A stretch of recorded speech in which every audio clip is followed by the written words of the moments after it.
You disgraced that uniform, and now you'll answer for it. Colonel Jonathan Whitaker spat the words into Commander Emily Carter's face, then tore the sidearm from her holster with his bare hands, the strap snapping, and hurled it at a guard. 17 days behind enemy lines. 14 soldiers dragged home alive. And the man sent to welcome her seized her arm and shoved her toward the military police like she was a criminal.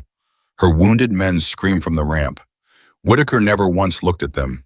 He wanted her broken, humiliated, erased. What he did not know was that his own voice 3 days earlier had already been recorded saying the words that would end him.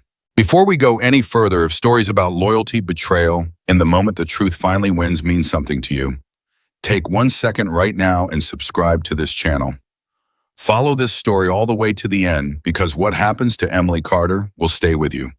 And when you have a moment, leave a comment and tell me the city you are watching from because I truly love seeing how far these stories travel and who is out there listening. The helicopter touched down at Naval Special Warfare Base Coronado just before sunrise, and for the first time in 17 days, Emily Carter allowed herself to breathe.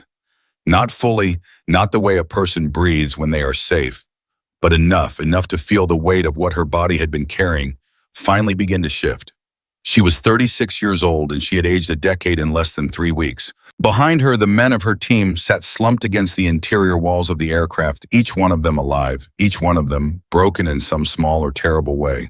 Chief Marcus Reynolds had a shoulder that had been shattered by shrapnel and held together by nothing but field bandages and stubbornness. Petty Officer Daniel Hayes could not put weight on his left leg, and young specialist Noah Brooks, barely 22 years old, had not said a single word in more than 9 hours. He just stared at his own hands like they belonged to someone else. Emily counted them. She always counted them. 14 faces. She touched each one with her eyes before she let herself move toward the door. "That's everybody," she said quietly, mostly to herself. Reynolds heard her anyway. He always did. "You brought us home, Commander," he said, his voice hoarse. "You said you would. I said I'd try. You did more than try." She almost smiled. Almost. There was something waiting for her out there on that runway. She could feel it before she could see it, that old instinct that had kept her alive in places where instinct was the only thing standing between a soldier and a grave. The rear door lowered, and through the gray light of morning she saw them. Not a medical team, not a welcome, not the base commander with a handshake and a blanket and hot coffee. Instead, she saw uniforms arranged in a formation she recognized instantly because she had been trained to recognize threats. Military police, 6 of them, spread out in a semicircle, hands resting near their weapons. And standing in the center of them in a pressed uniform that had never seen a day of dirt was Colonel Jonathan Whitaker. Emily stopped at the edge of the ramp. Her men gathered behind her, some standing, some being helped by others. 14 soldiers who had walked through fire, looking out at a wall of law enforcement, pointed at their own commander. "Colonel," Emily said. Her voice was steady, exhausted, but steady. "My team requires immediate medical attention. 3 critical, 4 serious. I need a triage unit on this flight line right now." Whitaker did not move. He did not glance at the wounded men. He did not so much as blink toward the boy who had stopped speaking. "Commander Emily Carter," he said loud enough for every person on that runway to hear, "you are being relieved of command, effective immediately." For a moment, nobody breathed. Reynolds stepped forward, dragging his bad leg, his good arm reaching to steady himself on the aircraft frame. "Sir, with respect, what the hell is this?" "Stand down, Chief," Whitaker snapped. "This does not concern you." "It absolutely concerns me. She just carried me 11 miles. "Chief Reynolds," Emily said without turning around. "Stand down." He stopped, because she had said it, because after 17 days, her voice was still the only order that mattered to those men. Emily looked at Whitaker. She studied his face the way she studied everything, quietly, completely missing nothing. She saw the tightness in his jaw. She saw that his eyes never once dropped to the men behind her. And she understood something in that instant that made her blood go cold, colder than any night in the mountains had made it. This was not a reaction. This was a plan. This was a... "Sir," she said slowly, "my men are bleeding. Whatever this is, it can wait 90 seconds while we get them to medical." "Your men," Whitaker said, "are no longer your responsibility." The words landed like a slap, not just on Emily, on all of them. Hayes, leaning against Brooks, let out a bitter laugh that had no humor in it at all. No longer her responsibility, he repeated. Sir, she is the only reason we have a heartbeat. Petty officer, one more word and you'll be joining her. Emily raised a hand slightly, a signal her men knew. Quiet. Not because Whitaker deserved obedience, because she needed them safe, and arguing with a man who had already made up his mind was a good way to end up in the cell right next to her. Surrender your sidearm, Whitaker said. Umama season. She unholstered it, cleared it with practiced ease, and held it out grip first. A staff sergeant from the military police took it, and she saw that even he could not meet her eyes. Your identification and your access badge. She handed those over too. Colonel, she said, and now there was something different in her voice, something quiet and dangerous underneath the calm. I wanted on the record that I requested medical care for my team 4 times before you finished processing my arrest. Noted, he said, though he wrote nothing down. And I wanted on the record that you have not once looked at them.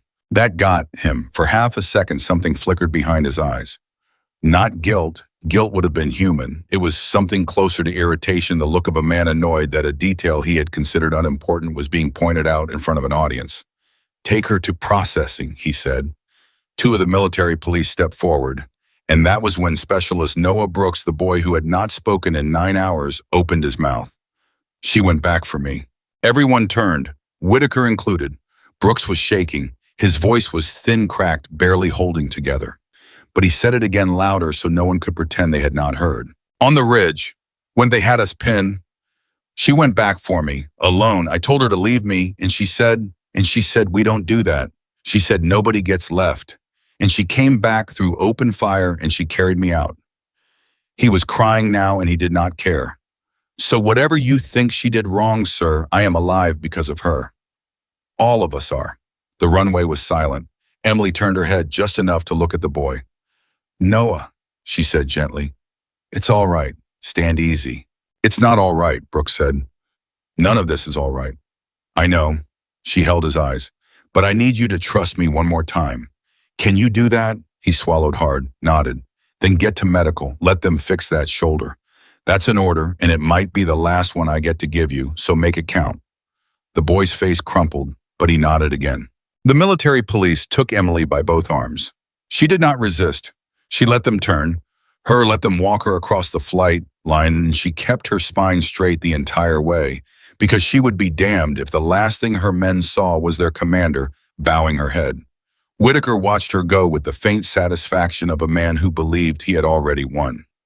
He had made exactly one mistake. He had assumed that a commander stripped of her weapon, her badge, and her authority was a commander stripped of everything. He was about to learn how wrong that was. The room they put her in was small and gray and cold, the kind of room designed to make a person feel small and gray and cold along with it. A metal table, 2 metal chairs, a single bottle of water sweating on the surface, a camera in the corner with a small red light that told her someone somewhere was watching. 2 guards stood outside the door. She could hear them shift their weight every few minutes. Emily sat down. She folded her hands on the table, and she did the one thing that had kept her alive more times than any weapon ever had. She thought. Panic, she knew, was the true killer. Panic made people run into the open. Panic made people miss the obvious. She had watched panic destroy trained soldiers faster than any enemy ever could. And so, for as long as she could remember when everything went wrong, Emily Carter got quiet, and she got careful, and she started counting the things that did not add up. The first thing that did not add up was the timing. The military police had been on that flight line before the helicopter landed. She had seen them arranged in formation and position ready. That did not happen by accident. That did not happen from a spontaneous decision. Someone had to make calls. Someone had to file requests.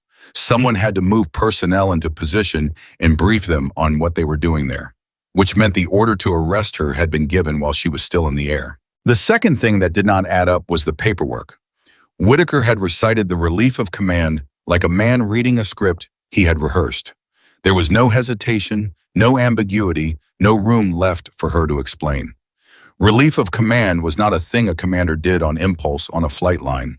It was a formal action that generated documents, and documents took time to prepare, which meant those documents had been prepared in advance. The third thing, and this was the one that made her stomach turn, was that Whitaker had not asked a single question, not one.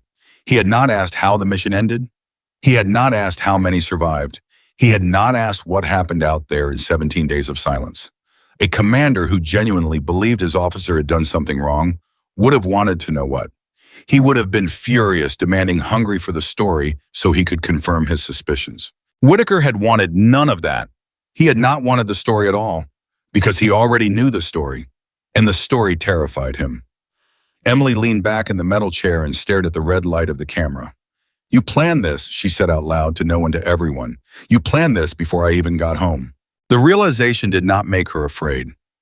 It made her steady, because a planned attack had a purpose, and a purpose had a source, and a source could be found. This was not chaos. This was a man protecting himself, and a man protecting himself was a man who had something to hide. The only question was what?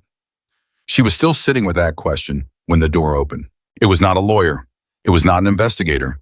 It was Chief Marcus Reynolds, one arm in a fresh sling, moving stiffly, escorted by a young corporal who looked deeply uncertain about whether he was allowed to be doing this. "Chief," Emily said, sitting up, "how did you get in here?" "I told the kid I'd give a statement," Reynolds said, nodding at the corporal. "Technically true. I'm going to give one, just not the one they want." He lowered himself into the chair across from her with a grunt. "Corporal, give us 2 minutes. You're doing the right thing, son." The young man hesitated, then stepped just outside and pulled the door mostly shut. "You should be in medical," Emily said. "I was. They stitched me up. I walked out." He leaned forward, dropping his voice. "Emily, listen to me. It's worse than you think. Tell me." Whitaker's already reached out to the investigators. He's ordering statements from the whole team, and he's not asking neutral questions. Reynolds' jaw tightened. He's feeding them aversion. He's telling them you disobeyed a direct order, that you endangered the mission, that you went rogue. He wants the team to sign statements blaming you for the whole thing. Emily was very still. And the team, Reynolds actually smiled, a fierce, proud, painful smile. "Told them to go to hell. Every last one of them. Even Brooks and that kid can barely stand up. Nobody's signing anything. Nobody's blaming you for saving our lives." Something loosened in Emily's chest just slightly. "They shouldn't put themselves at risk for me." "With respect, ma'am, that's not your call. You made your choice on that ridge. This is ours." He winced as he shifted his shoulder. "But Emily, here's what's got me scared. Why is he moving this fast? Why is he trying to bury it before anybody's even asking questions? A guy relieves a decorated officer of command the second she lands, no investigation, no hearing, statements ordered within the hour. That's not a guy who thinks he's right. That's a guy who's afraid." "I know," Emily said quietly. "I've been sitting here thinking the same thing." Afraid of what? And there it was, the center of everything. Emily looked at her old friend across the cold metal table, and she felt the shape of it forming in her mind, the answer she had been circling since the moment her boots touched the runway. "He's afraid of what actually happened out there," she said. "Not the version he's selling. The real one. Marcus, think about it. If I disobeyed an order and it got people killed, he wouldn't need to rush. He'd let the bodies speak for themselves. He'd let the investigation come to him. He'd be calm because the truth would be on his side." Reynolds went very still. "But he's not calm." "He's not calm," Emily agreed. "He's terrified, which means the truth isn't on his side, which means the truth is on ours, and he knows it, and he's trying to destroy it before anybody looks too closely." For a long moment, neither of them spoke, because they both knew what the truth was. They had both lived it 3 days earlier in a place where the air itself had felt like it wanted them dead. 3 days ago, Reynolds said slowly. "The ridge." "The extraction request," Emily said. "He denied it. He denied it." Reynolds closed his eyes. When he opened them, they were wet. "We were done, Emily. We were finished. We had wounded, we had enemy closing in from 2 directions, and we called for extraction, and it was the only thing that was going to get us out. And he said no." Emily remembered it with a clarity that would never fade. She remembered the radio pressed to her ear. She remembered the sound of her own voice, flat and controlled, refusing to let the fear leak through. "Sir," she had said, "if we remain in this position, my men will not survive the night. I am requesting emergency extraction. I say again, emergency extraction over." And Whitaker's voice crackling back through the static calm as a man ordering lunch. "Extraction denied. Weather restriction in effect. Hold position. Follow the order." Weather restriction. She had looked up at the sky that night, clear, cold and hard and cloudless. The stars bright enough to read by. There had been no weather. There had been no restriction. She had checked the system herself, every channel she could reach, and there was nothing. No advisory, no warning, no grounding order. He had made it up. He had looked at 14 soldiers pinned down and bleeding, and he had invented a reason to leave them there to die. Follow the order, Reynolds repeated, his voice shaking with an anger 17 days deep. That's what he told you. Follow the order, and you looked at all of us, and you made a choice. I called for the alternate extraction, Emily said. You went around him. I went around him, she confirmed. There's a secondary channel for emergency coordination. Independent authorization. I invoked it. I documented the tactical justification. I put my name on it, and I called it in, and a crew came, and they pulled us off that ridge with maybe minutes to spare. She looked at Reynolds. I broke his order. I did not break the chain of command. There's a difference, and I made sure every word of that difference was said out loud on an open channel. Reynolds stared at her. So that's it. That's what he's afraid of. You didn't disobey a lawful order. You refused an unlawful one, and you did it by the book, and he can't stand the idea of anyone finding out. He filed charges before he knew if we were alive, Emily said, and the full weight of it hit her only as she said it. Marcus, think about that.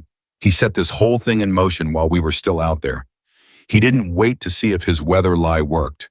He didn't wait to see if we all died on that ridge like he expected. Reynolds' face went pale. He was covering himself, either way. If we died, he'd have you to blame for going rogue. If we lived, he'd have to destroy me fast before I could say what he did. The room was silent except for the hum of the fluorescent light. That son of a bitch, Reynolds whispered. Emily reached across the table and gripped his good hand. Listen to me, this is important. Everything you just said, I need you to remember it exactly.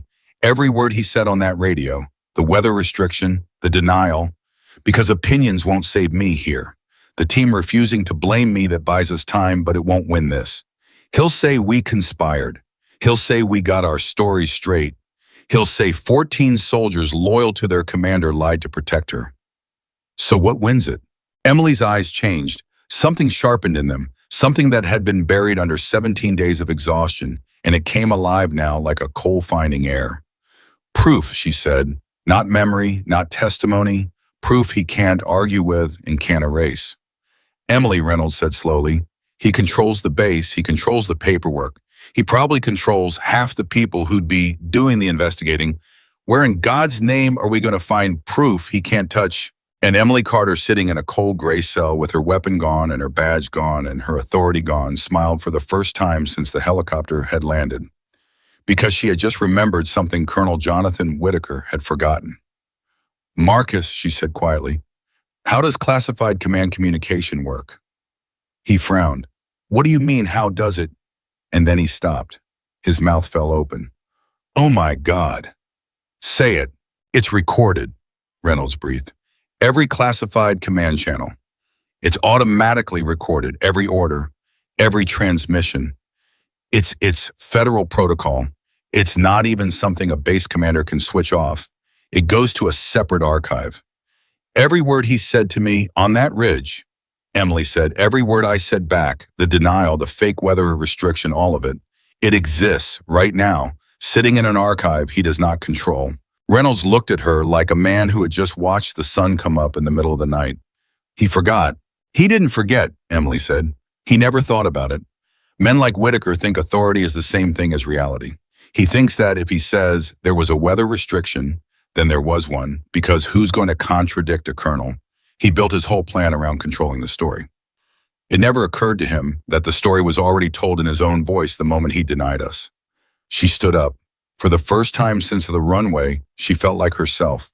There's a recording, she said, and it's going to tell the truth whether he wants it to or not. The door opened. The nervous corporal poked his head in. Chief, I'm sorry, I really can't. We're done, son, Reynolds said, rising. You did good. You'll never regret it. He looked back at Emily. How do we get to it? You're locked in here. I can barely walk. And every channel on this base runs through people who answer to him. Emily thought fast. David Morgan. Who? My mission coordinator from the last deployment. He's in Washington now, defense operations specialist. He has archive access that doesn't route through Coronado, and more than that, he owes me nothing, and he'll help me anyway because he's one of the good ones. She gripped Reynolds' arm. You need to reach him, not through base comms. Whitaker will be watching every line I might use. Find a way, a personal phone, a payphone, anything off the grid. Tell him exactly what I told you. Tell him to pull the command channel archive for that operation 3 days ago, the extraction denial. Tell him the exact time window. Reynolds nodded, memorizing. And if I can't reach him, you'll reach him. She looked at her friend, this man, who had followed her into hell and dragged himself out of a hospital bed to sit in a cell with her. Marcus, Whitaker thinks he's already won. Right now, this hour, he thinks it's over. That's our advantage. He's not going to move fast to destroy evidence he doesn't even remember exists. But the second he remembers, the second he realizes those channels are recorded, he's going to try to bury that file so deep nobody will ever dig it out. Maybe he'll claim it's corrupted. Maybe he'll classify it into a black hole. We have to reach it before he does. Then I'm not wasting another second, Reynolds said. He turned toward the door, then stopped and looked back at her one more time. Emily, when we were on that ridge, when you looked at all of us and made the call, were you scared? Emily considered the question honestly. She always answered him honestly. Terrified, she said, the whole time. You never showed it. Oh, that's the job, she said. You carry the fear so they don't have to. You keep it off your face so the man next to you can keep fighting. She almost smiled. Being brave isn't not being scared, Marcus. Being brave is being scared out of your mind and doing the right thing anyway. Reynolds looked at her for a long moment. Then he straightened his back as much as his shoulder would let him, and something in his posture said everything words could not. Give me 24 hours, he said. I'll find your recording. And he was gone. The door closed, the lock engaged, and Emily Carter was alone again in the cold gray room with a sweating water bottle and a red camera light and the ghost of an order that should never have been given. But she was not the same woman who had walked in. That woman had been exhausted, stripped, uncertain of the ground beneath her feet. This woman had a plan. This woman had done the math. She sat back down at the metal table, folded her hands, and looked directly into the camera in the corner, into the little red eye that meant somebody was watching. She wondered if Whitaker himself was on the other end of it. She hoped he was. You should have looked at them, she said softly to the lens. On the runway, my men, you should have looked at their faces. She tilted her head. You couldn't, could you? Because if you'd looked at Brooks, at that boy who can't stop shaking you, would have had to admit what you tried to do. You tried to leave them out there, and you almost got away with it. You would have gotten away with it if they died like you expected. The red light stared back silent. But they didn't die, Emily said. They came home. And now there's 14 witnesses who won't sign your lies, and there's a recording of your voice you forgot all about, and there's me sitting right here not going anywhere. She leaned forward. You took my weapon. You took my badge. You took my command. You know what you didn't take? Silence, the truth, she said. You never had it to take. Somewhere across the base in an office far more comfortable than her cell, Colonel Jonathan Whitaker was pouring himself a drink and beginning to relax for the first time in 17 days, believing the dangerous part was finally over. He had moved fast. He had controlled the narrative. He had put the problem in a box with a lock on it. In his mind, the story was already written, and it was a story where he was a firm commander, disciplining a reckless officer who had gone rogue and gotten lucky. He had considered everything: the paperwork, the formation on the runway, the statements, the timing. He had prepared it all like a chess player, planning 6 moves ahead. He had considered everything except the one thing that mattered. He had never once considered that the machine had been listening the whole time. Every classified word he had spoken, every order, every refusal, the lie about the weather, the cold, flat denial that had nearly cost 14 soldiers their lives, all of it captured, time-stamped, and sitting safely in an archive hundreds of miles away in a system he did not control and could not reach, waiting for a man named David Morgan to open a file, waiting to speak in Whitaker's own voice, waiting to tell the world exactly what kind of man had stood on that runway and looked away from the wounded. And in her cold gray cell, Emily Carter closed her eyes, and for the first time in 17 days, she let herself rest just a little, because she knew something that Colonel Whitaker did not. The hardest part had not been surviving behind enemy lines. The hardest part was about to begin, and this time she was not fighting to bring 14 people home. This time she was fighting to make sure that what happened on that ridge could never happen to anyone else again. And she had a voice on a recording that was going to help her do it, whether Colonel Jonathan Whitaker liked it or not. She opened her eyes, looked at the red light one more time. "Your move, Colonel," she said, and she waited. Chief Marcus Reynolds walked out of that cell with a broken shoulder and a mission, and he did not have the first idea how he was going to complete it. He knew what Emily needed.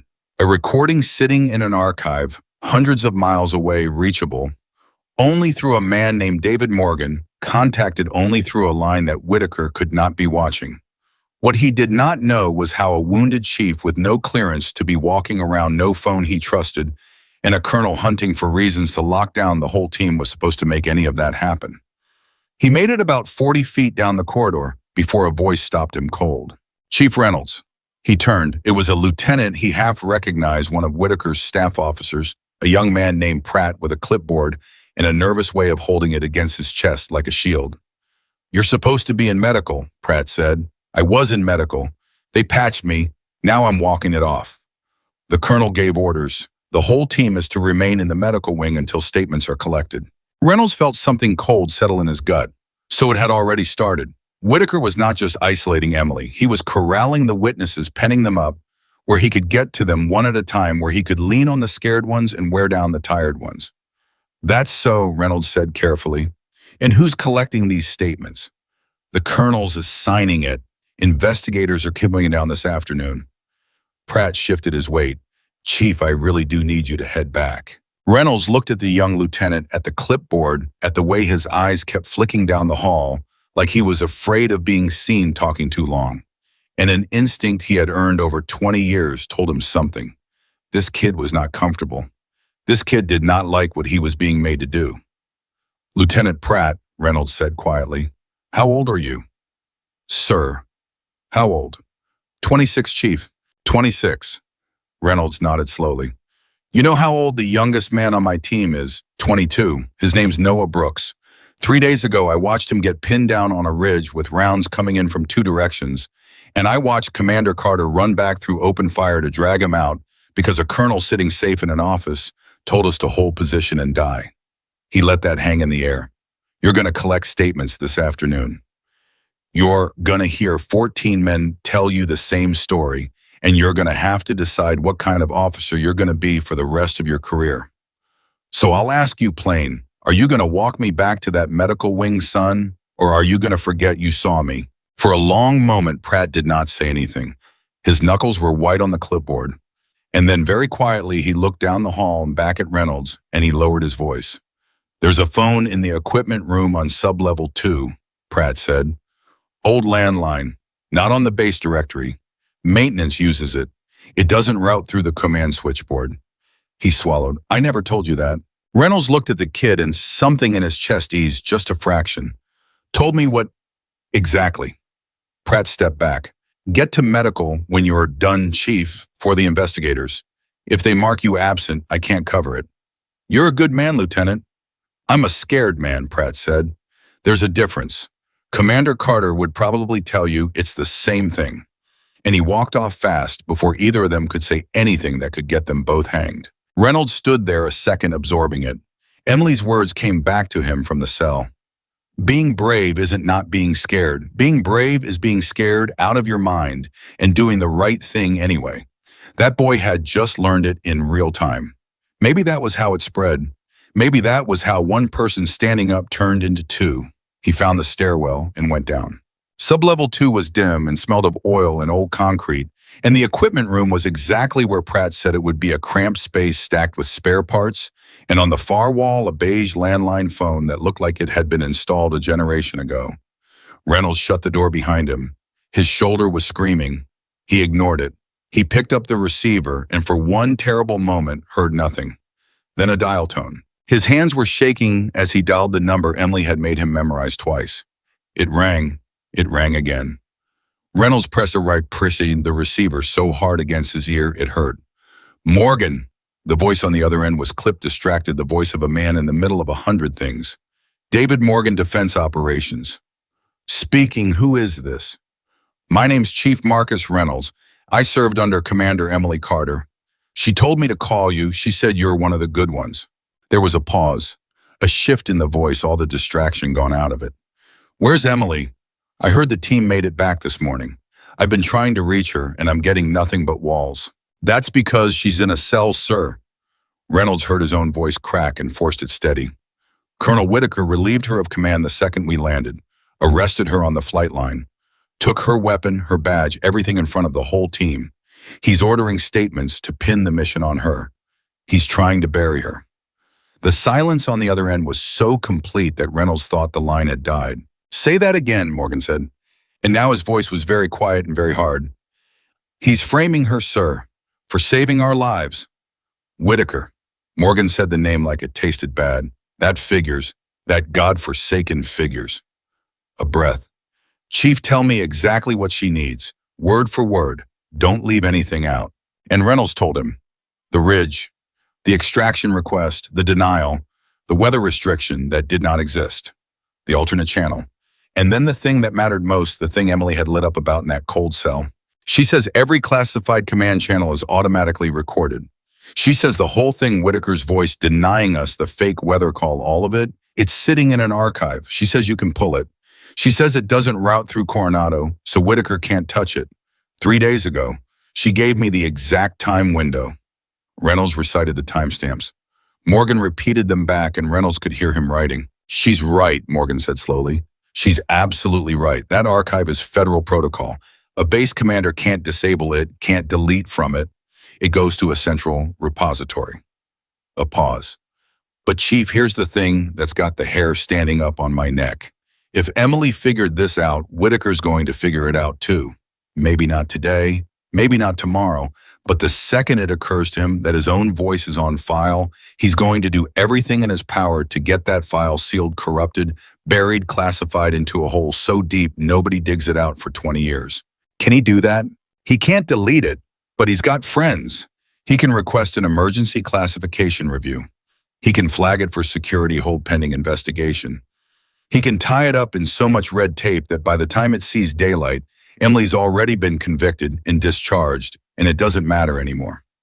Morgan's voice sharpened, which means it's a race. I need to pull that file, secure a certified copy, and get it in front of somebody with the authority to act on it before Whitaker even realizes the game's changed. How long? Hours if I'm lucky. Chief, listen to me. You keep that team together. You keep every one of them from signing a single piece of paper. The recording proves what happened, but the recording plus 14 sworn statements that match it, that's a wall Whitaker cannot climb. You understand me, their testimony and that audio have to line up perfectly. That's how we bury him instead of her.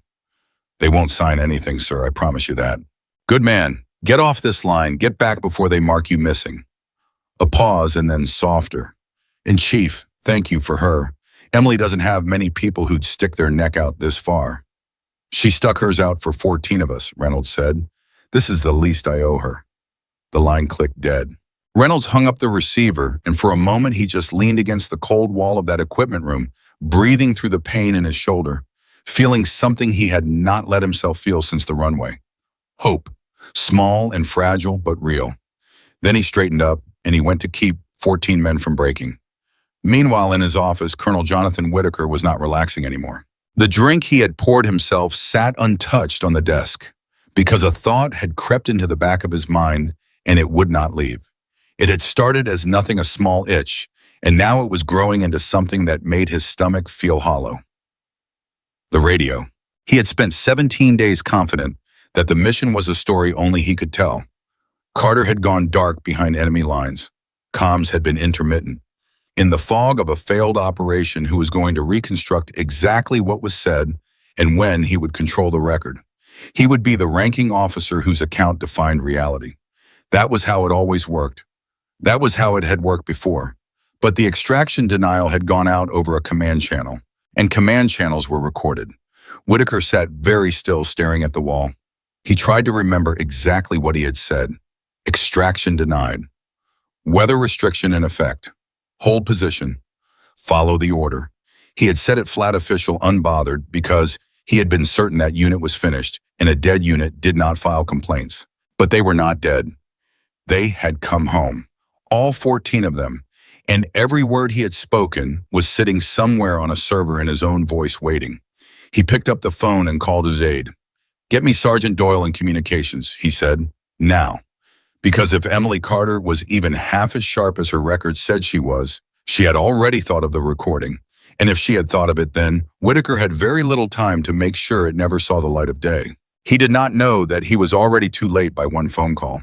But he was about to move fast, and Whitaker moving fast was a dangerous thing. Back in the medical wing, Reynolds found the team scattered across a row of beds and chairs, and he found something he had not expected. He found investigators already there. 2 of them in service uniforms going bed to bed with tablets and forms. And standing near the door supervising was Lieutenant Pratt, pale as paper, holding his clipboard against his chest. Reynolds' blood went cold. Whitaker had moved the timeline up. He had said afternoon. It was not afternoon. He had lied to Pratt, or he had simply accelerated the moment he sensed the ground shifting under him. Either way, the pressure had arrived early, and Reynolds could see it working already. He could see Petty Officer Hayes exhausted and hurting being talked to in a low voice by one of the investigators.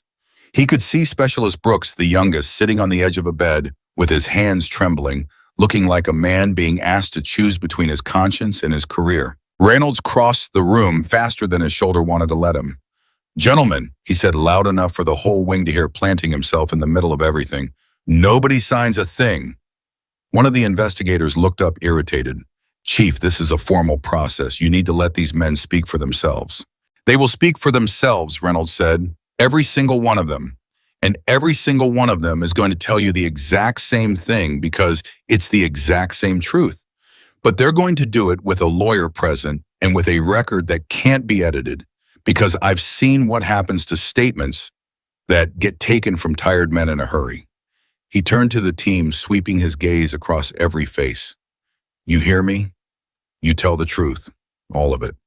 But you don't sign one word today, and you don't let anybody put words in your mouth. That's an order, and I'm the senior man in this room, so it stands." Hayes looked up, and relief washed over his face. "Copy that, Chief." But Brooks did not look up. Reynolds saw it. He went to the boy, lowered himself onto the bed beside him with the grunt, and dropped his voice so only the 2 of them could hear. "Noah, look at me." The boy looked up. His eyes were red. "They said," he started and his voice broke. "They said if I cooperate, if I confirm the commander disobeyed orders, that I'm protected, that it'll go easier on everybody. They said the outcome's already decided and I should think about myself." He was shaking. "Chief, I'm scared. I just want to go home. I can't lose everything." Reynolds felt a slow, cold anger fill him. So that was the play. Isolate the youngest, the most frightened, the one who had been through the worst, and offer him a lifeboat in exchange for a lie. "Noah," Reynolds said quietly, "you remember what you said on the runway this morning? In front of the colonel, in front of everybody, when you couldn't stop shaking. You said she went back for you. You said nobody gets left. You remember saying that?" The boy nodded, tears spilling over. "That took more courage than anything I've seen in 20 years, Reynolds said. A frightened kid hurt worse than any of us, standing up in front of the man who had all the power and telling the truth anyway. That was the bravest thing on that flight line, Noah. Braver than what I did. Braver than what any of us did." He put his good hand on the boy's shoulder. "Now they want you to take it back. They want you to say she left the chain of command, that she went rogue, that she's the reason. And I'm going to tell you something Emily told me an hour ago in a cell with everything stripped away from her. She said being brave isn't not being scared. It's being scared out of your mind and doing the right thing anyway." Brooks's chest heaved. "You're scared right now," Reynolds said. "That's fine. Fear's fine. But you already know what the right thing is. You said it out loud this morning when it counted most. So the only question is whether you're going to let a frightened afternoon erase your brave morning." For a long moment, the boy said nothing. Then he wiped his face with the back of his hand, and he sat up a little straighter, and he looked across the room at the investigator who had been working on him. "I'm not signing anything," Brooks said. His voice still shook, but it did not break. "And you can write down that I said Commander Carter saved my life." Write that down, word for word. Reynolds felt his throat tighten. He squeezed the boy's shoulder once and stood. The investigator's jaw went tight. He looked around the room and he understood finally that there was no crack here to pry open. 14 men wounded and exhausted, and not one of them would break. He gathered his tablet and gestured to his partner, and the two of them left without another word, brushing past Lieutenant Pratt at the door. When they were gone, the wing was quiet for a moment. And then Hayes started to laugh, that same bitter, defiant laugh from the runway, and one by one the others joined him, and it turned into something almost like relief. 14 men who had refused together to abandon the woman who had refused to abandon them. Reynolds looked over at Pratt, who was still standing by the door, white as a sheet. "You told the colonel it'd be this afternoon," Reynolds said quietly. "He moved it up," Pratt said just as quietly. "An hour ago. He didn't tell me why. He just said, get them in here and get statements." Pratt's eyes were wide. "Chief, he's rattled. I've never seen him rattled. Something's got him scared, and a scared colonel is going to start swinging at anything that moves." "I know what's got him scared," Reynolds said. "What?" "The truth's about to come out of a machine," Reynolds said, "and there's nothing he can do to stop it." He hoped that was true. He hoped David Morgan was moving fast. Because Whitaker moving up the timeline meant Whitaker sensed the walls closing, and a man like that cornered would not go quietly. In the communications section, Sergeant Doyle stood at attention in front of Whitaker's desk, and he did not like the questions he was being asked. "The command channel archive," Whitaker said, "for the operation 3 days ago. I want to know the retention protocol. I want to know who has access. And I want to know how a file gets flagged for a security hold." Doyle chose his words carefully. "Sir, the command channel recordings wrote to Central Repository. It's automatic. It's federal protocol. I don't have delete access to that archive. Nobody on this base does. That's the point of it. I didn't ask you to delete it." "No, sir. I asked how a file gets flagged for a security hold. Pending investigation, national security concerns, that kind of thing." Doyle felt his stomach drop because he understood all at once exactly what he was being asked to help with. He understood that a colonel who was supposed to have welcomed a returning team home was instead sitting here trying to find a way to make an audio file disappear into a bureaucratic black hole. And Doyle was not a hero. He was a communications sergeant 3 years from retirement. But he was also a man with a conscience, and something about this was setting off every alarm he had. "Sir," he said slowly, "a security hold would have to be requested through proper channels with justification, and it would be logged. Everyone would see it was requested and by whom." He paused.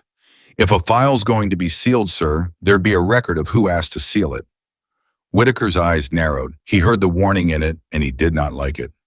"Are you refusing an order, Sergeant?" "I haven't been given an order, sir. You asked me how the process works. I'm telling you. Anything you request leaves a trail." Doyle held his ground, though his heart was pounding. "With respect, Colonel, if there's nothing on that recording that concerns you, there'd be no reason to seal it. And if there is something on its sealing, it is going to look like exactly what it is." The two men stared at each other across the desk. And Whitaker realized in that moment that he was more alone than he had thought. He had assumed the base was his, that its people were extensions of his authority, but the sergeant in front of him was looking at him like he was something to be careful of. The team would not break. The lieutenant had been slow. And now this. The walls were not just closing. They had never been as solid as he believed. "Dismissed," Whitaker said coldly. Doyle saluted and left faster than he should have, and the moment he was clear of the office, he pulled out his phone. Because a man with a conscience, once he sees clearly what he is standing next to, does not always stay silent. He did not know David Morgan, but he knew that what he had just witnessed was wrong, and he knew that somewhere in the system there were people who investigated exactly this kind of wrong. Whitaker sat alone in his office, and for the first time, real fear began to work its way into his chest. He had built his entire plan on one assumption, that he controlled the story. That reality was whatever the ranking officer said it was. He had relieved Carter, staged the arrest, ordered the statements, moved the timeline, and every one of those moves had been designed to lock in his version before anyone could question it. But the story was not his. It had never been his. It belonged to a machine that had recorded his voice, and to 14 men who would not lie, and to a woman sitting in a cell who had already seen 3 moves past him. He picked up the phone again. He needed to reach someone with the authority to bury that file, someone who owed him someone from the old days.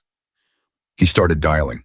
He did not know that at that exact moment in Washington, David Morgan was sitting in front of a secure terminal watching a progress bar crawl across a screen as a certified copy of the Command Channel archive downloaded to a drive that Whitaker would never be able to touch. He did not know that the file was already out of his reach. He did not know that in a few short hours his own voice was going to play in a room full of senior officers, flat and cold and damning, saying the words extraction denied weather restriction. In effect, follow the order on a night when there had been no weather and no restriction and no reason at all except a man's decision to leave 14 soldiers to die. Emily Carter sat in her cell and she waited, and she did not know how Reynolds was doing, or whether Morgan had the file, or whether Whitaker was even now succeeding in burying the one piece of proof that could save her. She only knew that she had done everything she could from inside four gray walls. She had done the thinking. She had made the call. She had trusted her people. The door opened. She looked up, expecting a guard, expecting Reynolds, expecting anything but what she saw. It was a woman she did not recognize in the uniform of the Inspector General's office, holding a folder and wearing an expression that Emily could not read. "Commander Carter," the woman said. "My name is Major Sarah Lindqvist. I'm with the Office of the Inspector General." She stepped into the room and set the folder on the metal table. "I need to ask you some questions, and before I do, I want you to know something." She paused. "A file was flagged to my office an hour ago, a Command Channel recording. Someone in Washington moved it to a priority review, and someone on this base tried to have it sealed at almost the same moment." Her eyes met Emily's. When two people fight that hard over the same piece of audio, one to protect it and one to bury it, my office tends to want to know what's on it. Emily's heart began to pound. "Have you listened to it?" she asked. Major Lindqvist looked at her for a long moment. "I'm about to," she said, "and I'd like you to be in the room when I do." They moved Emily out of the cell and down a corridor to a secure conference room, and for the first time in what felt like a lifetime, no one had a hand on her arm. Major Sarah Lindqvist walked beside her, not behind her, and that small thing told Emily more than any words could have. She was no longer being treated like a prisoner. She was being treated like a witness.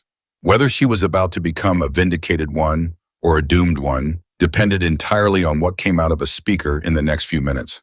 Lindqvist set a laptop on the table and connected it to a small, encrypted drive. "This is a certified copy," she said, "pulled from central repository chain of custody, documented, verified against the original hash. Whatever we're about to hear, no one can claim it was edited because the file itself carries proof it wasn't." She looked at Emily. "Do you understand what that means, Commander?" "It means if it says what I think it says," Emily said quietly, "he can't argue with it. That's exactly what it means." Emily's heart was hammering, but her face stayed still. She had learned long ago to carry the fear where no one could see it, but underneath a terrible doubt had crept in during the walk down the corridor. What if the file was incomplete? What if the crucial words had been lost in a comms dropout? What if 17 days of holding her team together came down to a recording that cut out at the worst possible second? She had built everything on the certainty that the machine had been listening, but she had not heard it yet, and until she did, nothing was certain. "Before you play it," Emily said, "I want to say one thing for the record." Lindqvist paused, her finger over the keyboard. "Go ahead." "I never broke the chain of command. I want that clear. I refused an order that would have killed 14 people, and I invoked an alternate authorization to do it, and I documented every step out loud on an open channel because I knew a day like this might come." Emily met her eyes. "I didn't go rogue, Major. I went by the book. It just wasn't his book." Lindqvist studied her. "We'll know in about 30 seconds whether that's true." And she pressed play. For a moment, there was only static, the empty hiss of a channel waiting. Emily's chest tightened. Then cutting through came her own voice, 3 days old, flat, and controlled the way she had trained herself to sound when everything was falling apart. "Command, this is Carter. We are pinned on the ridge, taking fire from 2 directions. I have wounded, I say again, I have wounded. Requesting emergency extraction, over." The room was dead silent. Lindqvist did not move. Static, a pause that stretched too long, and then a second voice, and Emily felt the hair rise on her arms because it was unmistakable. Calm, unbothered. The voice of a man who was not standing where the bullets were. Carter, this is command. Extraction denied. Weather restriction in effect. Hold position and follow the order over. Emily heard her own voice come back tighter now, the discipline audibly straining. Command negative on weather. Skies are clear. I have visual on stars. There is no restriction in the system. I have checked every channel. If we hold this position, we will not survive the night. Requesting you reconsider. Emergency extraction over. And then Whitaker's voice again, and this time there was an edge to it, an impatience, the sound of a man who did not want to be questioned. Carter, the restriction stands. Hold position. That is a direct order. Follow command authority out. The recording hissed, and then Emily's voice one more time, low and even, speaking not to command, but to her own team. And this was the part she had forgotten, was captured, the part that made Lindqvist's hand come up slowly to cover her mouth. All stations, this is Carter. Be advised, I am invoking emergency alternate extraction authorization under independent protocol. I am documenting that the primary extraction was denied, citing a weather restriction that does not exist in any system I can access. I am making this call to preserve the lives of my team. The responsibility is mine. Time hack follows. Execute. The file ended. The silence in the room was total. Emily realized she was gripping the edge of the table hard enough to hurt. She made herself let go. She looked at Lindqvist, and she could not read the Major's expression, and for one agonizing second she did not know if she had just been saved or if it somehow impossibly was not enough. Then Lindqvist spoke, and her voice was very quiet. He said there was a weather restriction. There wasn't, Emily said. You said so, right there in the moment. On the record, you checked every channel. Lindqvist's eyes were hard now, but the hardness was not aimed at Emily. And he repeated it twice. He doubled down. He gave you a direct order to hold a position you told him would kill your team, and he justified it with a restriction that this recording proves you challenged in real time. Emily's throat was tight. Yes. Lindqvist sat back. For a long moment, she said nothing. Then she said something that changed everything. Commander, I've reviewed a lot of these. Men make bad calls under pressure. They panic, they freeze, they misjudge. That happens, and it's tragic, but it's human, and sometimes it's not even punishable. She tapped the drive. This is not that. A bad call is a man denying extraction because he genuinely believes there's a weather system. This is a man denying extraction and inventing a weather system to justify it. Those are not the same thing. One is an error. The other is a lie told to cover a decision. She looked at Emily, and a lie changes everything. Emily felt something loosen in her chest that had been clenched for 17 days. But she did not let herself feel relief yet, because she knew Whitaker, and she knew that a man who had planned all of this so carefully would not simply surrender because a recording existed. He's going to fight this, Emily said. Of course he is. He's going to say the recording's out of context. He's going to say there was intelligence. I didn't have access to some reason for the restriction that was above my clearance. He's going to say he was protecting the air crew, that he made a hard call, and I made it personal. Emily leaned forward. Major, he filed charges against me before he knew if we were alive. That's the part you need to chase down. Not just what he said on the ridge, when he moved against me.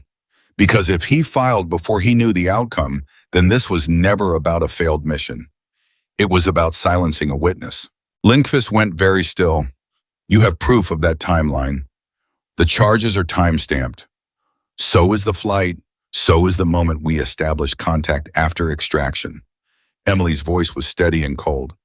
Line them up. You'll see it. He started building my prison before he knew whether I'd survive to be put in it.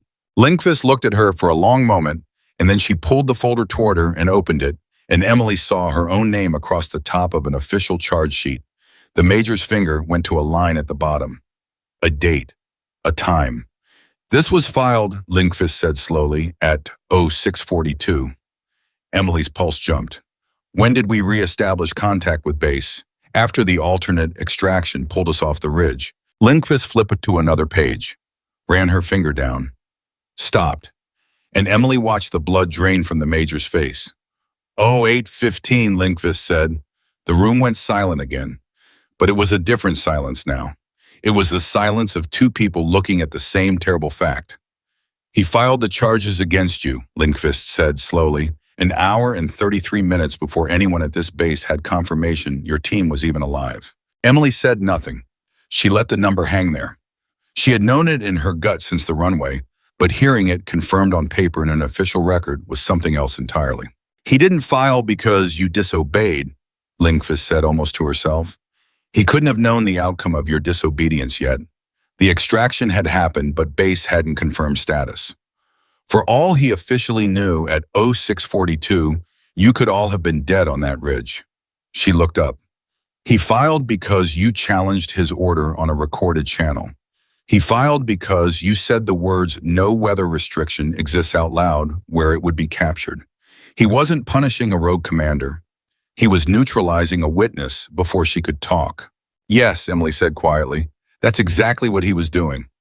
Lindqvist closed the folder. Her hands were not quite steady.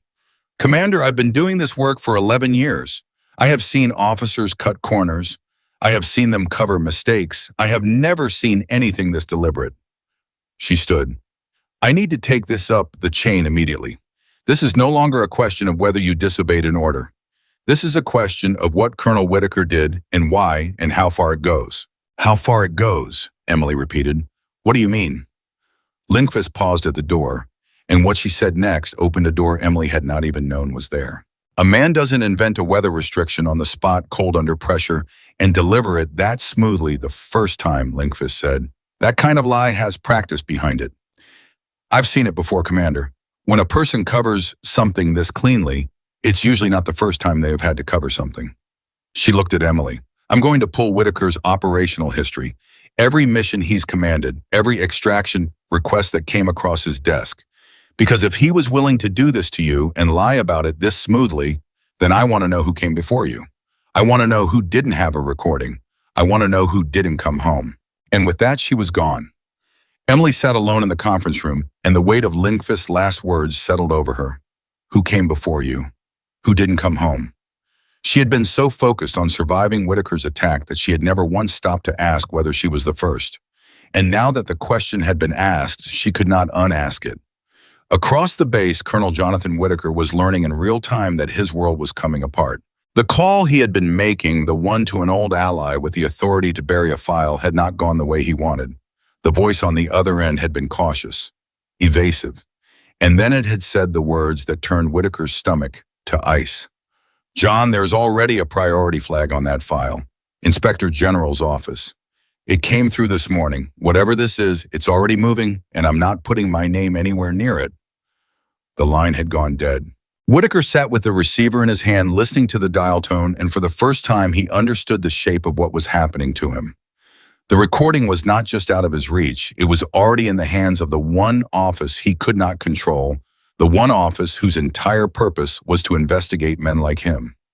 Someone had moved it there, someone had known to move it there, and it had happened while he was still congratulating himself on a clean operation. Carter. She had done it from inside a cell, stripped of everything she had reached out through some channel he had not thought to close, and she had put the one weapon that could destroy him into the hands of the one person who would use it. He had underestimated her. He saw that now. He had looked at her on that runway, exhausted and filthy and beaten, and he had seen a problem to be disposed of. He had not seen what she actually was. A commander who thought 3 moves ahead. A commander who had documented everything out loud on the record because she had anticipated a day exactly like this one. Whitaker's hand tightened on the receiver. He was not a man who surrendered. He had spent a career learning that reality bent to whoever pushed hardest, and he was not done pushing. If he could not bury the file, he would attack its meaning. He would build context around it. He would produce a justification for the weather call, some after-the-fact intelligence rationale, some classified concern that only he had been privy to. He would turn a lie into a judgment call, and a judgment call was survivable. He picked up the phone to summon his aide to begin constructing his defense. And that was when the door to his office opened without a knock. Major Sarah Lindqvist stood in the doorway, flanked by 2 officers Whitaker did not recognize, and she was holding a folder, and her face was carved from stone. Colonel Whitaker, she said, I'm Major Lindqvist, Office of the Inspector General. I need you to step away from the phone. Whitaker set it down slowly. He arranged his face into the mask of an offended senior officer. Major, I don't know what you think you're doing, but I'm in the middle of managing a serious disciplinary matter regarding a commander who challenged you on a recorded channel, Lindqvist said, and whom you filed charges against at 6:42, an hour and a half before this base confirmed her team was alive. The words hit Whitaker like a physical thing. He did not flinch, but Lindqvist saw the flicker in his eyes, the tiny crack, and she knew she had him. That timeline, Whitaker said carefully, has an explanation. I'm sure you'll construct one, Lindqvist said. Men like you always do, but you should understand something before you start. She stepped into the office. I've heard the recording, Colonel, all of it. I've heard you deny extraction. I've heard you cite a weather restriction. And I've heard Commander Carter tell you in real time on the record. No such restriction existed in any system she could access. And then I've heard you repeat the lie anyway. She held his gaze. So whatever explanation you're building, it has to account for the fact that your own voice contradicts you. Whitaker's jaw tightened. And now the practiced calm began to slip and something colder showed underneath it. You have no idea what pressures a commander operates under. You sit in an office and you second-guess split-second decisions as made with incomplete information. There were considerations that woman was not clear to understand. Then tell me what they were, Lindqvist said. Right now, what was the intelligence that justified the weather restriction? Give me the source. Give me the classification. Give me the document. She waited. Whitaker said nothing. There's nothing, is there? There was never any restriction. You invented it because you had decided that unit was expendable, and you didn't want to send an aircrew after them, and you thought they'd all die on that ridge, and there'd be no one left to contradict you. That is a fantasy, Whitaker said, but his voice had lost something. Is it? Lindqvist opened her folder. Because I've spent the last hour pulling your operational history, Colonel, and I found something. 14 months ago, a different unit, a different ridge, so to speak, an extraction request that came across your desk and was denied. She looked up. 3 men on that mission didn't come home. The report attributed it to enemy action and adverse conditions. Adverse conditions, Colonel. I'm going to be pulling that command channel recording too, and I have a feeling I'm going to hear something very familiar. The office went absolutely silent. And Emily Carter's words came back to Lindqvist, the words that had sent her digging. When a person covers something this cleanly, it's usually not the first time. She had been right. Emily had been right. This was not a man who had panicked once. This was a pattern. This was a man who had learned that he could leave people behind and call it weather, and that the dead do not file complaints, and that he could do it again and again, as long as no one survived to say otherwise. Emily was simply the first one who had come home. Whitaker had gone pale. The mask was gone now, and what was left underneath was not a firm commander or a wronged senior officer. It was a frightened man who had built his entire life on the belief that authority was the same as truth, and who was watching that belief crumble in real time. You can't prove any of that, he said, and his voice was thin. I proved the first one in an hour, Lindqvist said. Give me a day for the second. She nodded to the 2 officers behind her. Colonel Jonathan Whitaker, you are relieved of command effective immediately pending formal investigation by the Office of the Inspector General. You'll surrender your access and remain available for questioning. It was the exact thing he had said to Emily on the runway that morning.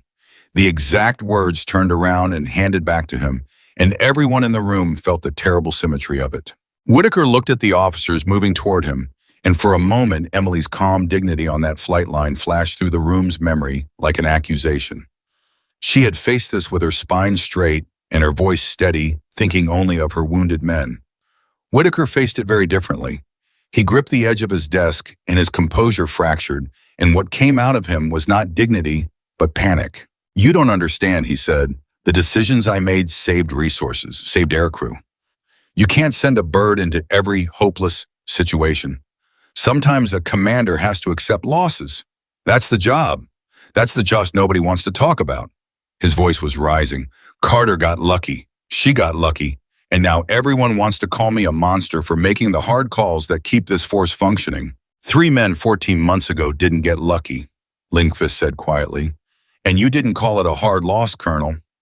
You called it weather. You lied on the record so you'd never have to answer for the choice. That's not accepting the cost of command. That's hiding from it. Whitaker had no answer for that. They walked him out of his own office, and word moved through the base faster than anyone could have carried it the way it always does. And by the time he was escorted down the corridor, there were people watching quietly from doorways. Sergeant Doyle, who had refused to help seal the file, stood at attention and watched him pass and felt no satisfaction, only a grim relief that he had trusted his conscience. Lieutenant Pratt, still holding his clipboard, watched the man he had feared that very morning walk by stripped of every ounce of the power that had made him frightening. And in the conference room, when Major Linkfist returned, Emily Carter looked up and she read the answer in the Major's face before a single word was spoken. "It's over," Linkfist said. He's relieved. The Inspector General is opening a full formal review. She paused. "And Commander, you were right about all of it. The timeline, the lay, and the fact that you weren't the first." Her voice grew quiet. "There was a mission 14 months ago. 3 men. I'm going to be reviewing it very closely." Emily sat very still, and the relief she had been holding back for 17 days did not come as she expected it to, in a flood of joy. It came instead as something heavier and quieter, because she was not the first. And that meant that everything she had survived, everything her team had endured, had happened because no one before her had come home to tell the truth. 3 men, Emily said softly. 3 men. Emily closed her eyes for a moment. When she opened them, there was something new in them, a resolve that went far beyond her own vindication. "Then this doesn't end with him being relieved," she said. "It doesn't end with me getting my command back. Those 3 men have families who were told their sons died in adverse conditions. Those families deserve to know the truth. And every unit that ever operates under a commander like him deserves to know that when they call for help, someone is going to come, and if someone refuses, there's a machine that remembers, and there are people who will listen." Linkfist looked at her for a long moment. "You've been through hell, Commander. Most people in your position would just want to go home and put it behind them." Emily thought of Noah Brooks standing on the runway that morning, shaking, telling the truth in front of the man who could destroy him. She thought of Reynolds dragging himself out of a hospital bed. She thought of every face she had counted on that aircraft alive, all 14, because she had refused to follow one order. "I don't get to put it behind me," Emily said. "Not while there are families out there who buried men because of a lie nobody caught.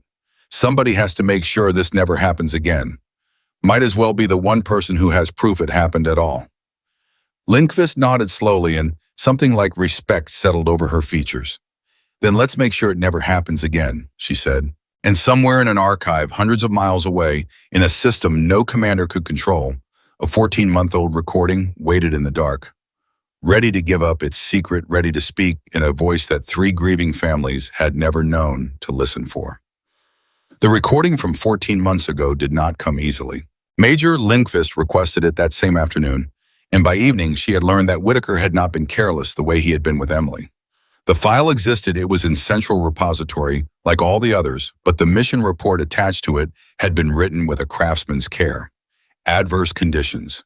Enemy action. A denied extraction reframed as a tactical impossibility. Everything on paper agreed with everything else on paper. The only thing that disagreed was the audio, and the audio had never been played by anyone who had a reason to doubt the story. Until now, Linkfist came to Emily the next morning, and she did not look like a woman who had slept. She sat down across from her in the same conference room where they had heard Whitaker's voice deny the ridge, and she set a drive on the table, and for a moment she did not say anything at all. "You listened to it," Emily said. "I listened to it." And Linkfist was quiet. When she spoke, her voice was careful, the voice of a person handling something that might break. "There were 3 men, a reconnaissance element cut off taking casualties. The team leader was a staff sergeant named Elias Turner, 29 years old." She paused. "He requested extraction 4 times, Commander. 4.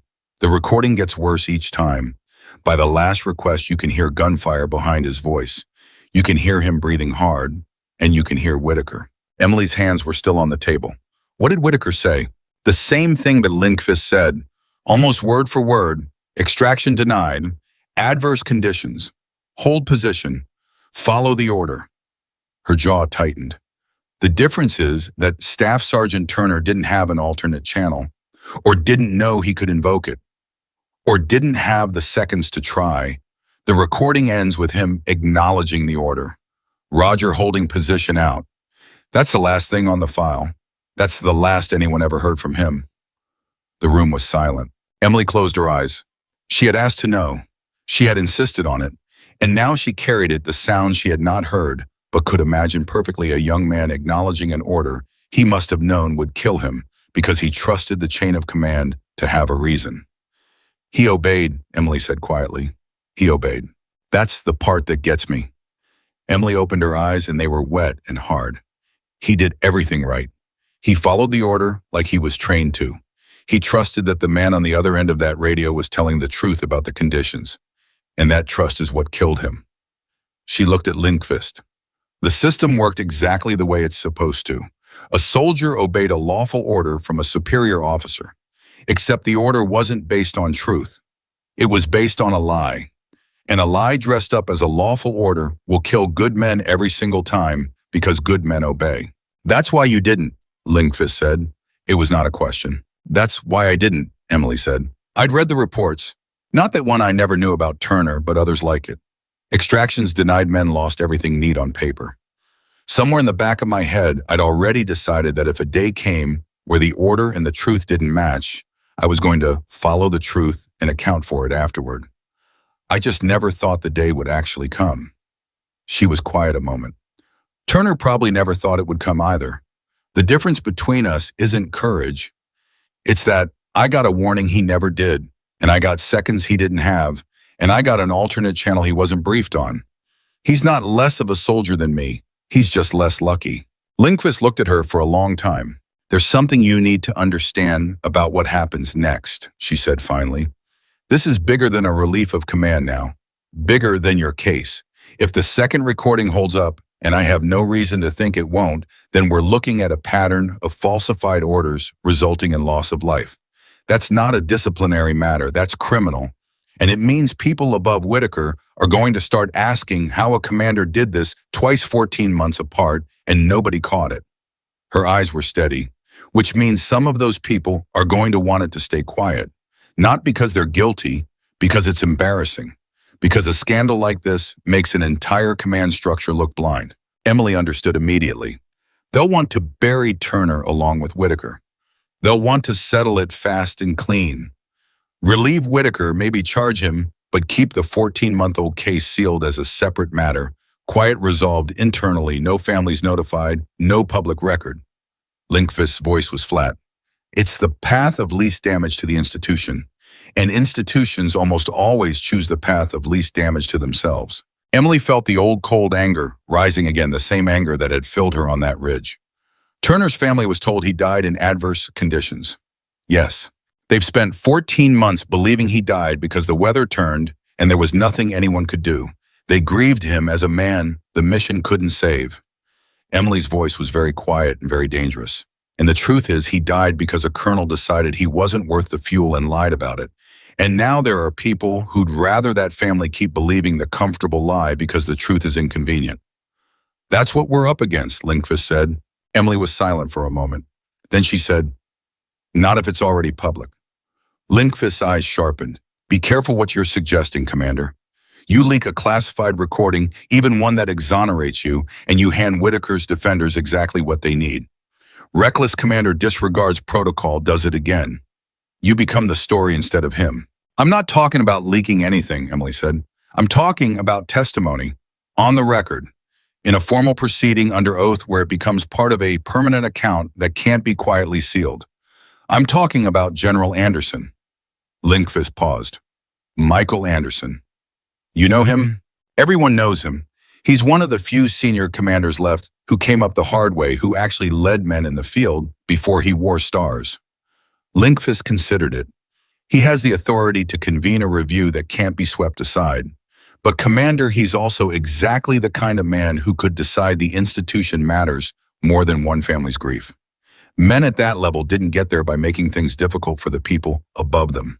Then let's find out which kind of man he is, Emily said. Because if he's the kind who'd bury Turner to protect the institution, I'd rather know that now.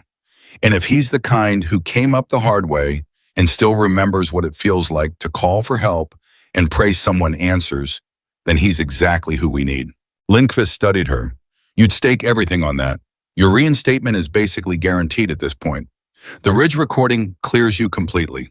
You could walk away clean today. Instead, you want to walk into a general's office and force him to choose between doing the right thing and doing the easy thing, and you have no idea which way he'll go. Emily thought about it honestly. She thought about how close she was to simply being done to getting her command back to going home. All she had to do was stay quiet about a dead man she had never met, and she knew she could not do it. I counted 14 faces coming off that helicopter, Emily said. I've counted them every day for 17 days, and now I know there were 3 faces 14 months ago that nobody counted because the man who was supposed to bring them home decided they weren't worth counting. She met Lindqvist's eyes. I don't get to walk away clean while Elias Turner's family thinks he died in the weather. That's not a clean I could live with. Lindqvist was quiet for a long moment. Then she nodded slowly, and there was something in her face that had not been there before, something that looked like the beginning of an alliance. I'll set up the meeting with Anderson, she said. But Commander, understand this. Once you say Turner's name in that room, you can't take it back. If Anderson wants it buried, you've just made yourself a problem for a general. And generals have long memories. So do I, Emily said. Set up the meeting. 2 days later, Emily walked into General Michael Anderson's office, reinstated to her command, her rank restored, her weapon and badge returned. The Ridge recording had done exactly what she knew it would. Whitaker was gone, facing formal charges, his career finished. Her team had been cleared and commended. By every measure, she had won, and she was about to risk it all on a dead man's name. Anderson was older than she expected, gray and weathered, with the kind of face that had spent decades outdoors and under pressure. He did not smile when she entered. He gestured to a chair and he watched her sit, and for a moment he simply studied her the way an old commander studies a subordinate he has heard a great deal about. Commander Carter, he said, you've had an interesting week. Yes, sir. You were arrested on a flight line, stripped of command, thrown in a cell, and 8 days later you're sitting in my office, fully reinstated with the man who did it to you facing a court-martial. Anderson leaned back. That's the kind of turnaround that usually only happens in the movies. And it happened because you had the presence of mind in the middle of a firefight to document everything you did out loud on a recorded channel. That's not luck. That's a commander who thinks past the moment she's in. He nodded slowly. I've read the file. I've heard the Ridge recording. What you did out there, refusing that order to save your people and doing it by the book so it would hold up, that's about as fine a piece of command judgment as I've seen in a long time. Thank you, sir. So, Anderson folded his hands. You could be home right now.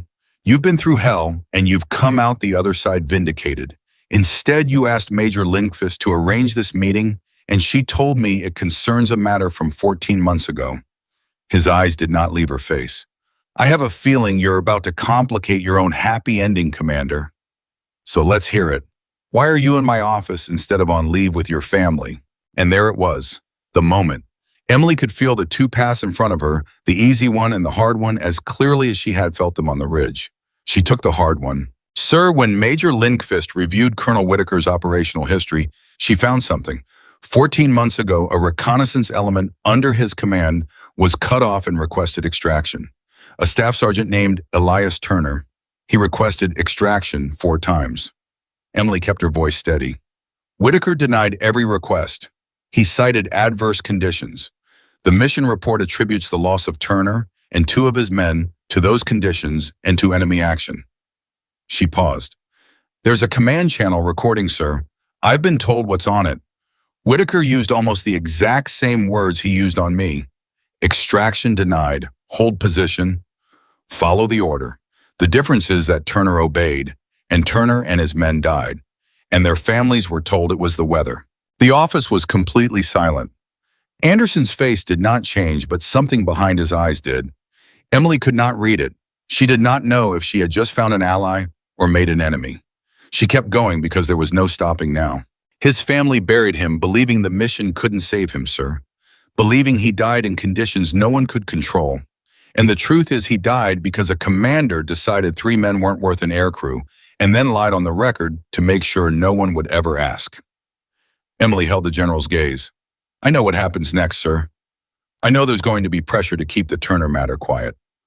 To resolve Whitaker's case on the Ridge alone clean and contained, and leave 14 months ago sealed. Because opening it means admitting a man did this twice and no one caught it, and that's embarrassing for a lot of people. I understand the logic of that. I even understand why it might feel like the responsible thing to do. She paused. But I couldn't sit here and let it happen without telling you to your face that Elias Turner's family deserves the truth. Whatever it costs, whatever it embarrasses. They deserve to know their son obeyed an order like the soldier he was trained to be, and that the man who gave that order lied to him. She finished, and she waited. Anderson said nothing for a long time. He looked at her and then he looked past her at the wall at nothing, and Emily watched a man who had spent 40 years in uniform wrestle with something in the silence. She could not tell which way it would go. She had gambled everything on the chance that under the stars on his shoulders, there was still a man who remembered the field. When Anderson finally spoke, his voice was rough. I had a call this morning, he said, and before you got here, 2 calls actually, from people who outrank me or think they do. Both of them said more or less the same thing. He looked at her. They said the Whitaker situation is being handled. The Ridge case is clean, the commander who caused the problem is being dealt with, and there's no need to go digging into old operations and stirring up matters that are already closed. One of them used the phrase institutional stability. His mouth twisted slightly. They wanted to make sure I understood the wisdom of a contained resolution before anyone started pulling threads. Emily's heart sank. So the pressure had already begun before she had even said Turner's name. It was worse than Linkfist had feared. I see, sir, she said quietly. Do you? Anderson leaned forward, and now there was heat in his voice. Let me tell you what I heard on those calls, Commander. I heard 2 men who have forgotten what this uniform is for. I heard people worried about how it looks that a colonel got away with murder for 14 months, worried enough that they'd rather it stay quiet than fix it. His jaw was tight. I came up through reconnaissance commander a long time ago in a place I don't talk about much. I was a young sergeant cut off with my team, and I called for extraction. And I want you to know something. Somebody came. Somebody flew into a situation they had every reason to call hopeless, and they pulled us out, and I have spent my entire career trying to be worthy of the fact that somebody came. His voice dropped. And now I've got people telling me to look the other way while it comes out that a commander decided nobody would come twice and lied about it. And they want me to help keep it quiet for the good of the institution. He stood up. He walked to the window and he was quiet for a moment. The institution, he said, is not the thing on the letterhead. The institution is the promise. The promise that when you call somebody, answers. That's the whole thing, Commander. That's the entire foundation everything else stands on. Every soldier who's ever gone into a bad place has gone in believing that promise. Turner believed it.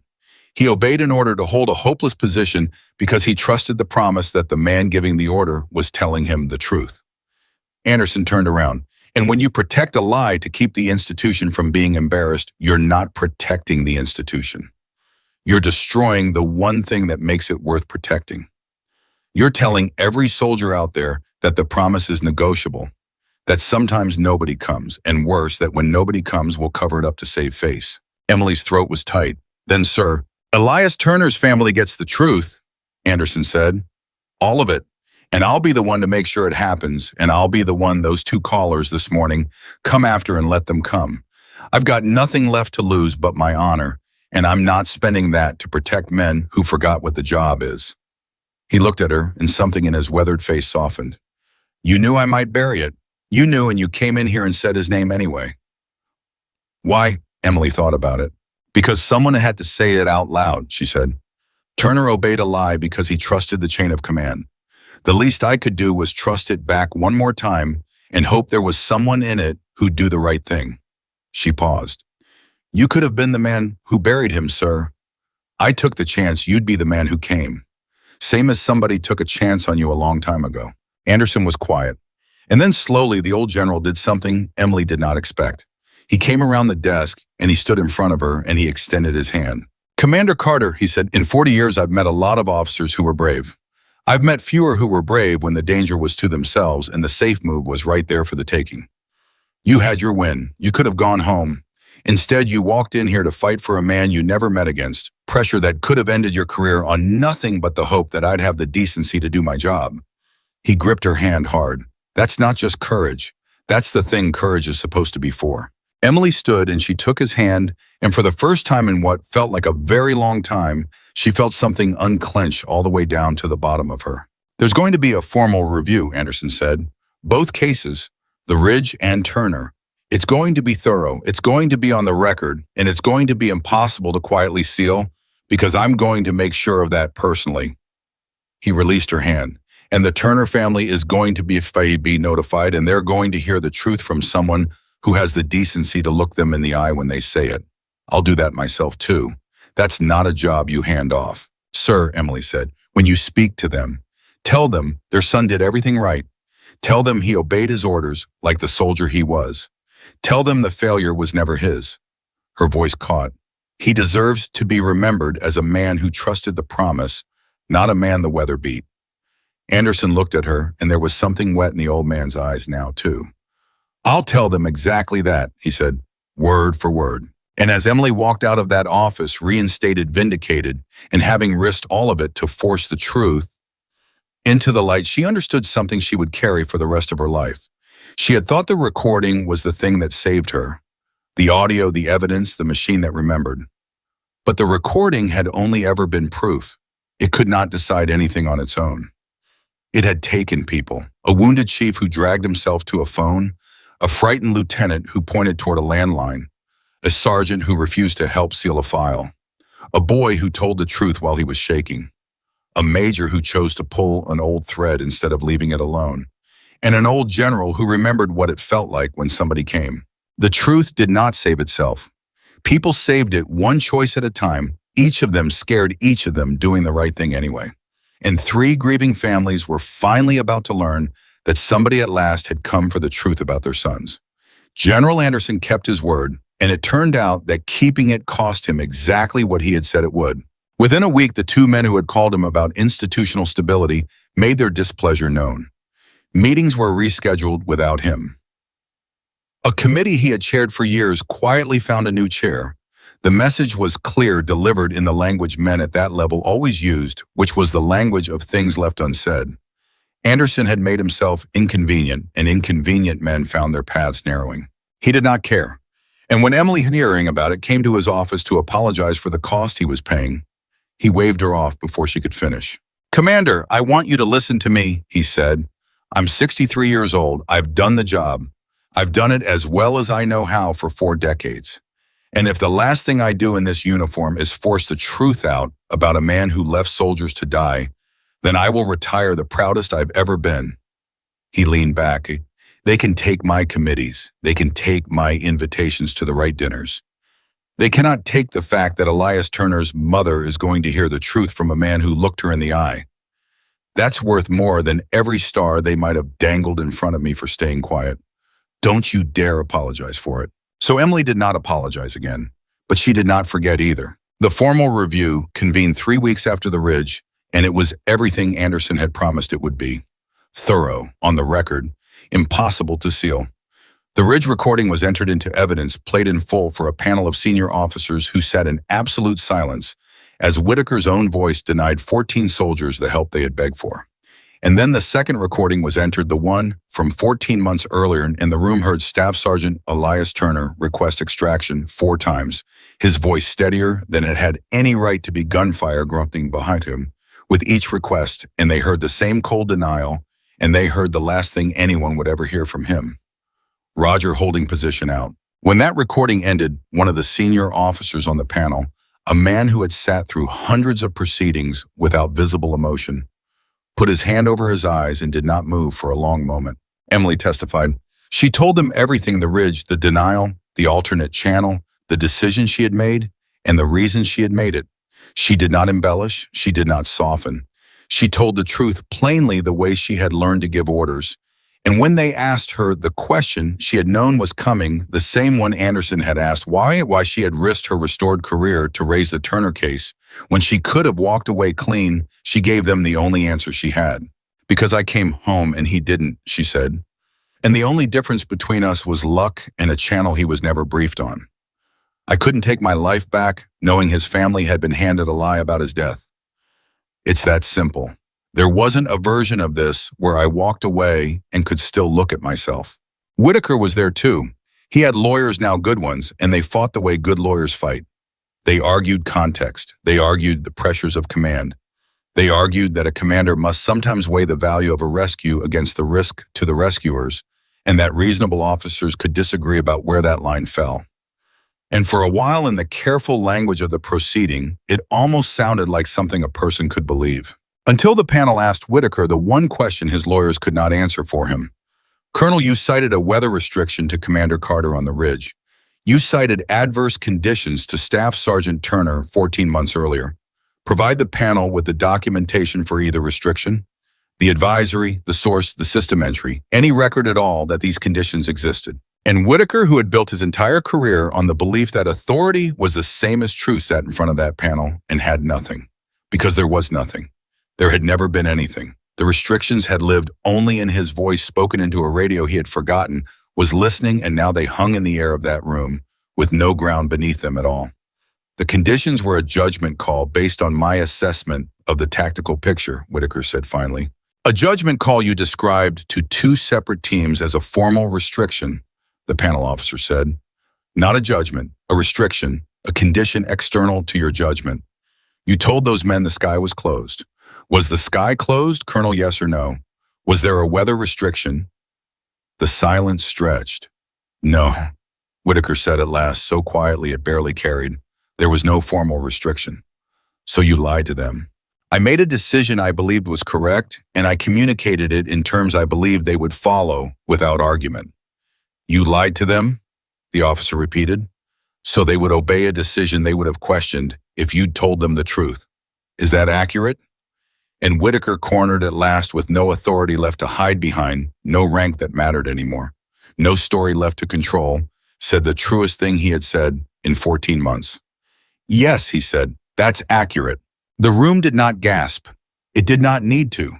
The words simply settled over everything final and complete, and Emily watched a lifetime of a man's carefully constructed reality collapse into a single admission. He had lied so that men would die quietly and obediently. He had said it himself out loud on the record. There was nowhere left for him to go. The panel's findings came down 2 weeks later. Colonel Jonathan Whitaker was found to have knowingly falsified operational orders, resulting in the deaths of Staff Sergeant Elias Turner and 2 members of his team, and to have attempted the same with Commander Carter's unit. The matter was referred for court-martial on charges that Emily did not let herself feel satisfaction over, because satisfaction was not the point and never had been. She did not go to watch when they finalized it. Reynolds asked her if she wanted to, and she told him no. "You don't want to see him get what's coming?" Reynolds asked. His shoulder was healing well now out of the sling, though he still favored it. "I've seen enough of him to last a lifetime," Emily said. "And this was never about watching him fall, Marcus. Men like him watching them fall doesn't fix anything. Turner's still gone. Those 2 men are still gone. Whitaker facing a court-martial doesn't bring them back. The only thing that matters now is the part that comes after." "The part that comes after," Reynolds repeated. "You mean the families?" "I mean the families." General Anderson had insisted on notifying Elias Turner's family himself, and he had insisted on doing it in person, and he had asked Emily if she would come with him. She had said yes without hesitation, and then had spent the 3 days before the trip more frightened than she had been on the ridge. Because of firefights, she knew how to survive. She did not know how to walk into a mother's home and tell her that the story she had grieved for 14 months was a lie, that her son had not been beaten by conditions no one could control, but abandoned by a man who decided he wasn't worth the fuel. The Turner home was in a small town, the kind of place where everyone knew everyone, where a gold star in the window meant the whole community had mourned. Elias Turner's mother was named Ruth.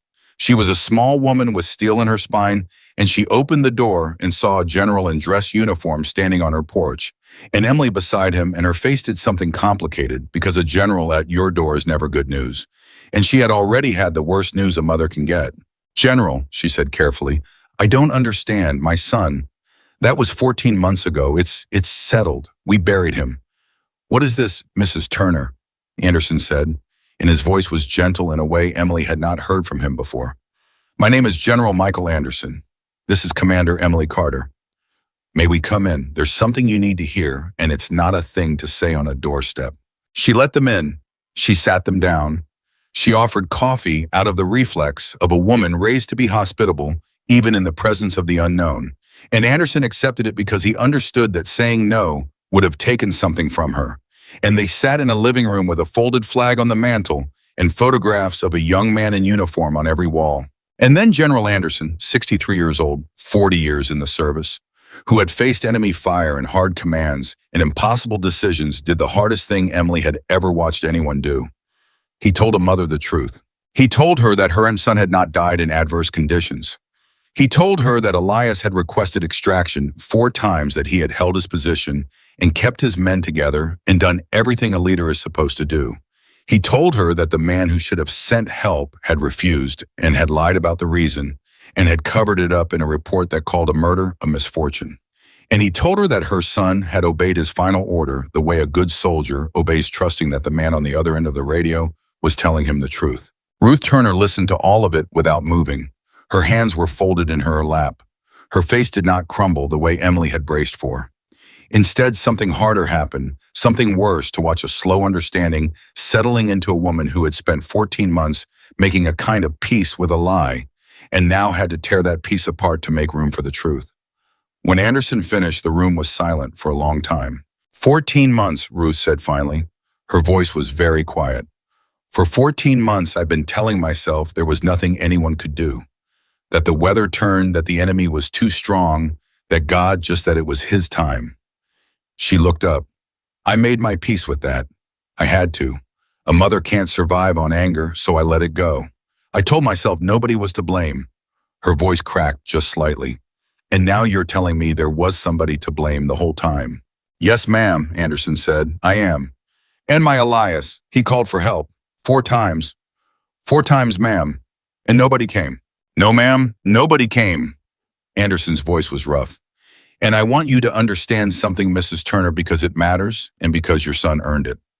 He did nothing wrong, not one thing. He led his men the way we pray every leader will. He held his position because he was ordered to, and he trusted that order, and that trust is the finest thing about him, not the thing that failed him. The failure was never his. The failure belonged entirely to the man who lied to him. He leaned forward. Your son was not beaten by conditions, ma'am. Your son was a good soldier who was betrayed by a bad commander. And there is a world of difference between those two things, and you deserve to know which one is true. Ruth Turner was quiet, and then she looked at Emily, who had not yet spoken, who had been sitting with the weight of being the one who came home when Elias had not. And you, Ruth said, Commander Carter. Why are you here? The general, I understand, but you, what's your part in this? Emily's throat was tight. Mrs. Turner, 14 months after your son, the same commander, did the same thing to me and my team. He denied our extraction. He lied about the reason. The only difference is that I had a way out that your son was never given, and I took it, and my 14 people came home. She had to stop for a moment. I'm here because when I found out about your son, I couldn't let it stay buried. I have 14 people alive today because of a chance Elias never got. The least I owed him was to make sure his family knew the truth. He's the reason I'm sitting here, ma'am, in a way, because it could have been my mother getting this visit instead of you. It should have been by every odd. He didn't get the luck I got, so I made him a promise I never got to say to his face. I promised him somebody would come for the truth even if nobody came for him. Ruth Turner looked at her for a long, long moment, and then the steel in her spine gave way just a little, and she reached across and took Emily's hand, and she held it hard the way Reynolds had held hers in the cell, the way people hold on when words run out. Thank you, Ruth said. Her eyes were wet now finally, but her voice was steady. For coming, for not letting them keep it quiet. I heard you know. Even out here you hear things. I heard there was pressure to keep it all inside to handle it neat. She looked between them. You two fought that. You could have let my boy stay a comfortable story, and you didn't. No, ma'am, Anderson said. We didn't, and we never will. Then here's what I need from you. Ruth straightened, and now the steel was back, transformed into something with purpose. I don't want my son to be the reason a man goes to prison, and that's the end of it. That's not enough. Elias didn't die, so one bad colonel could be punished. If you want to honor my son, you make sure this can never happen to another mother's boy. You make sure that when a soldier calls for help and somebody says no, There's a way for the truth to come out that doesn't depend on luck.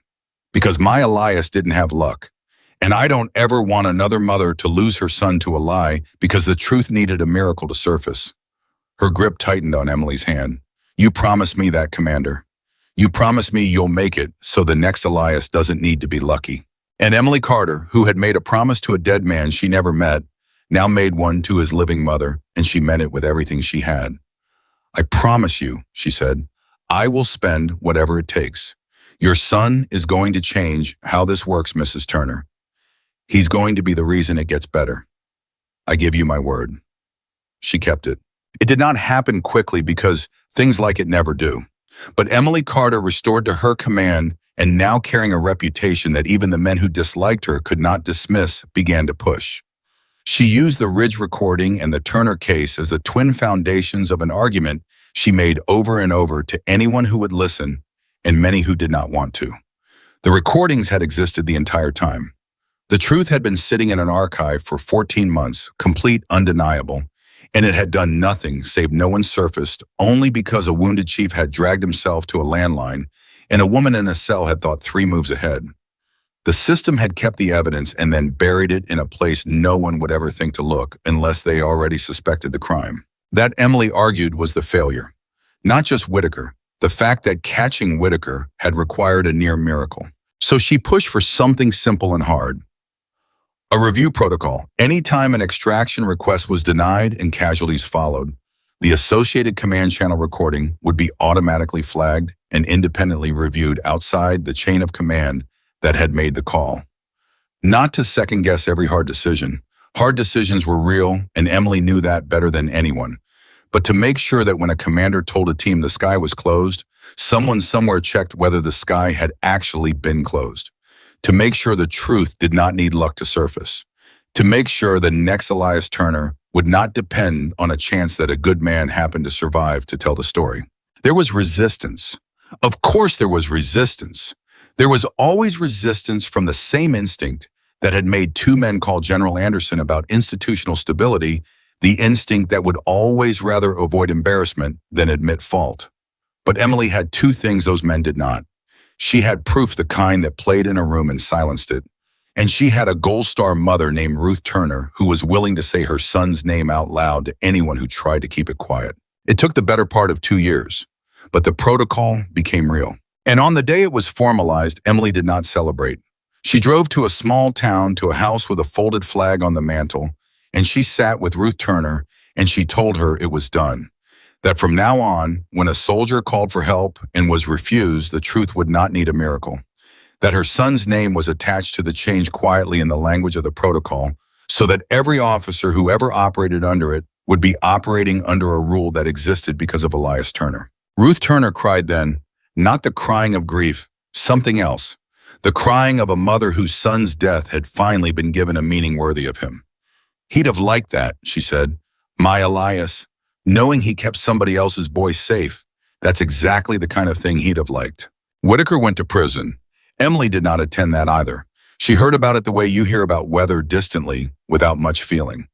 He had lost everything. He built his life on the authority, the rank, the belief that his word was the same as truth.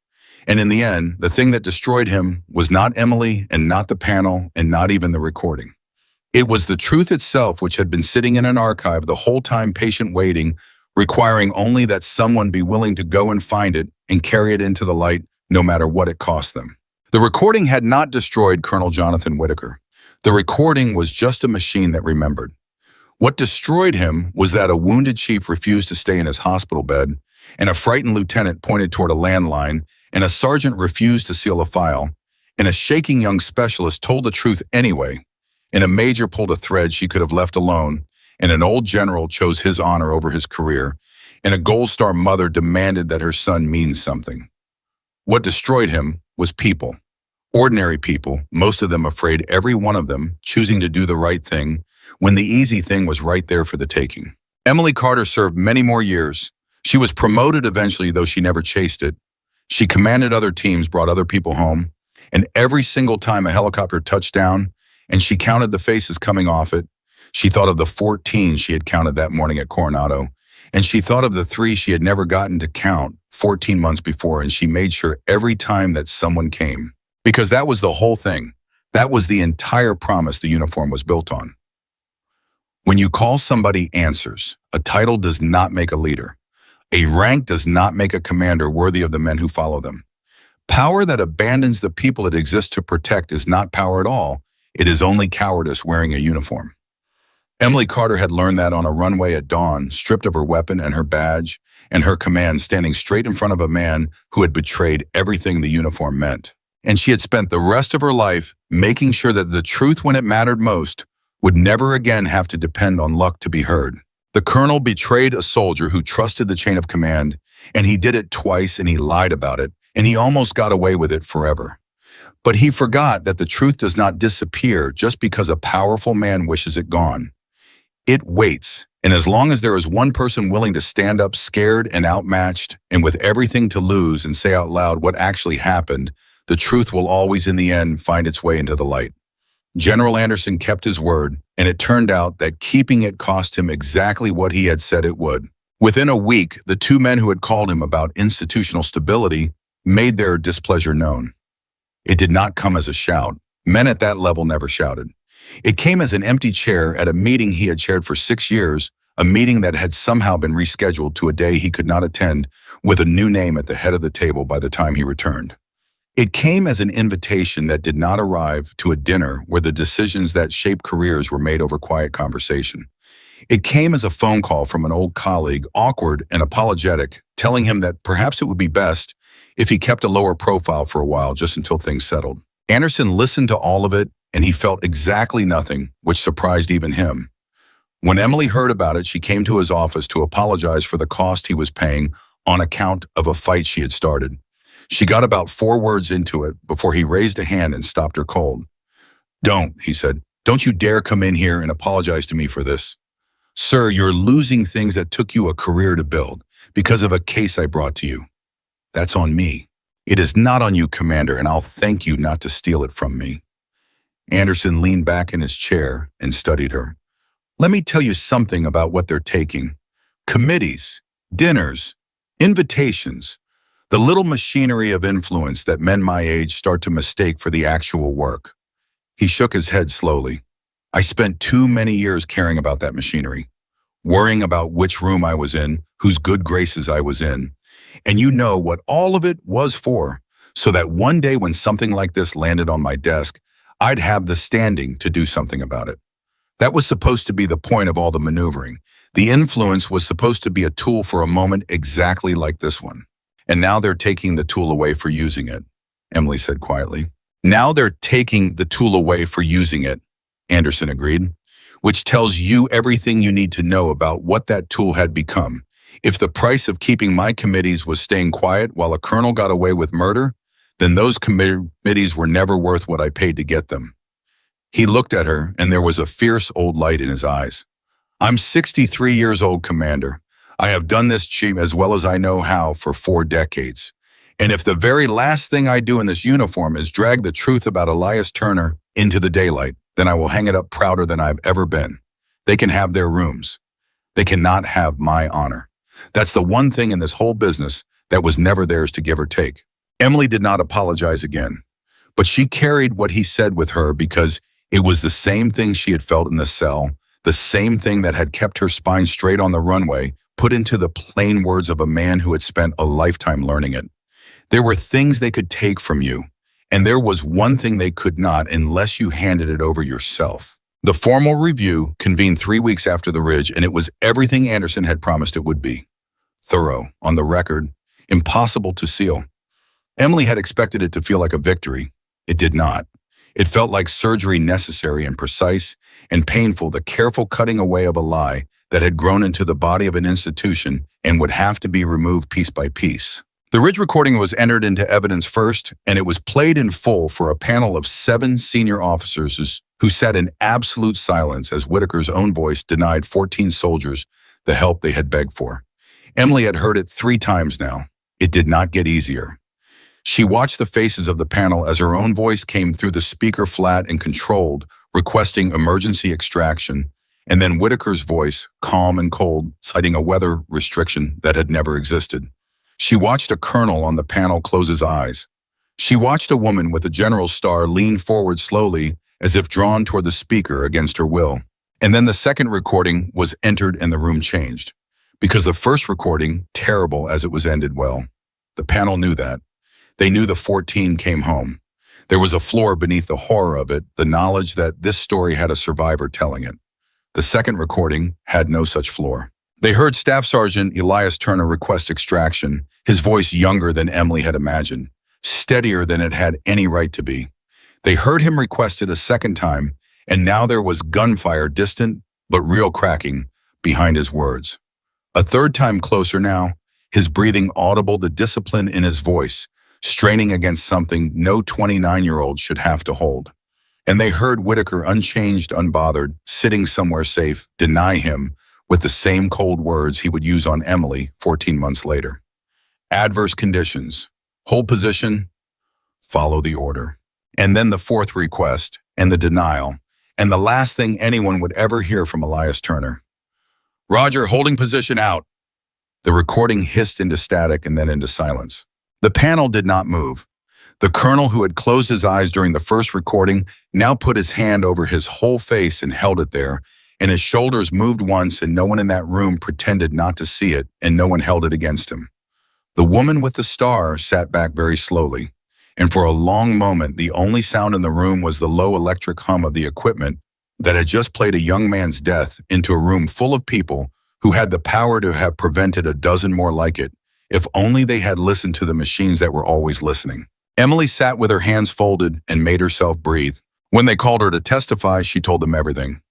The ridge, the denial, the clear sky full of stars, and the empty weather system. The alternate channel, the authorization she had invoked, the words she had spoken out loud so they would be captured, because some instinct born of reading too many neat reports had told her that a day like this might come. She did not embellish, she did not perform. She gave them the truth the way she gave orders, plainly and completely, and she did not look at Whitaker once. Then they asked her the question she had known was coming, the one Anderson had asked her in his office. Why had she raised the Turner case at all, when the Ridge recording had already cleared her completely, when she could have walked away with her career restored and her conscience quiet? Emily was silent for a moment. She thought about how to say it so they would understand. Because I came home and he didn't, she said finally. And when I found out that the only real difference between Elias Turner and me was that I had a channel he was never briefed on, and a few seconds he was never given. I couldn't hold on to my restored career like it was clean. It wasn't clean, it was luck. He did everything right, everything I did and more, and he died because a man lied to him and his family buried him, believing the weather took him. She looked at the panel, one face at a time. There wasn't a version of this where I walked away and could still look at myself in a mirror. That's the whole answer. I didn't do it because I'm brave. I did it because I couldn't live with the alternative. Those aren't the same thing, and I won't pretend they are. The woman with the star spoke then for the first time. Commander, many officers in your position would have considered the matter closed once their own name was cleared. You understand that? I understand it, ma'am. I just don't agree with it. My name being cleared doesn't clear his. My 14 coming home doesn't bring his 3 back. The case was never closed. It was only quiet. There's a difference, and I wasn't willing to mistake one for the other. The woman looked at her for a long moment. Then she nodded once and wrote something down, and Emily never did learn what it was. Whitaker was there, and he had lawyers now, good ones, and they fought the way good lawyers fight. They argued context. They argued the impossible pressures of command, the calculus no one wanted to talk about, the truth that a commander must sometimes weigh the value of a rescue against the lives of the crew he would be sending into a hopeless situation. They argued that reasonable officers could disagree about where that line fell, and that hindsight made villains of men who had only made hard choices with incomplete information. And for a while, in the careful and reasonable language of the proceeding, it almost sounded like a thing a decent person could believe. Emily felt the room bend toward it, just slightly, the way rooms bend toward a confident voice. She felt the old fear that Whitaker would do what men like Whitaker always seemed to do, which was to talk his way out, to reframe the unforgivable as the merely difficult to survive on the strength of sounding reasonable. And then the panel asked him the one question his lawyers could not answer for him, the question that no amount of context could survive. Colonel Whitaker, you cited a weather restriction to Commander Carter on the Ridge.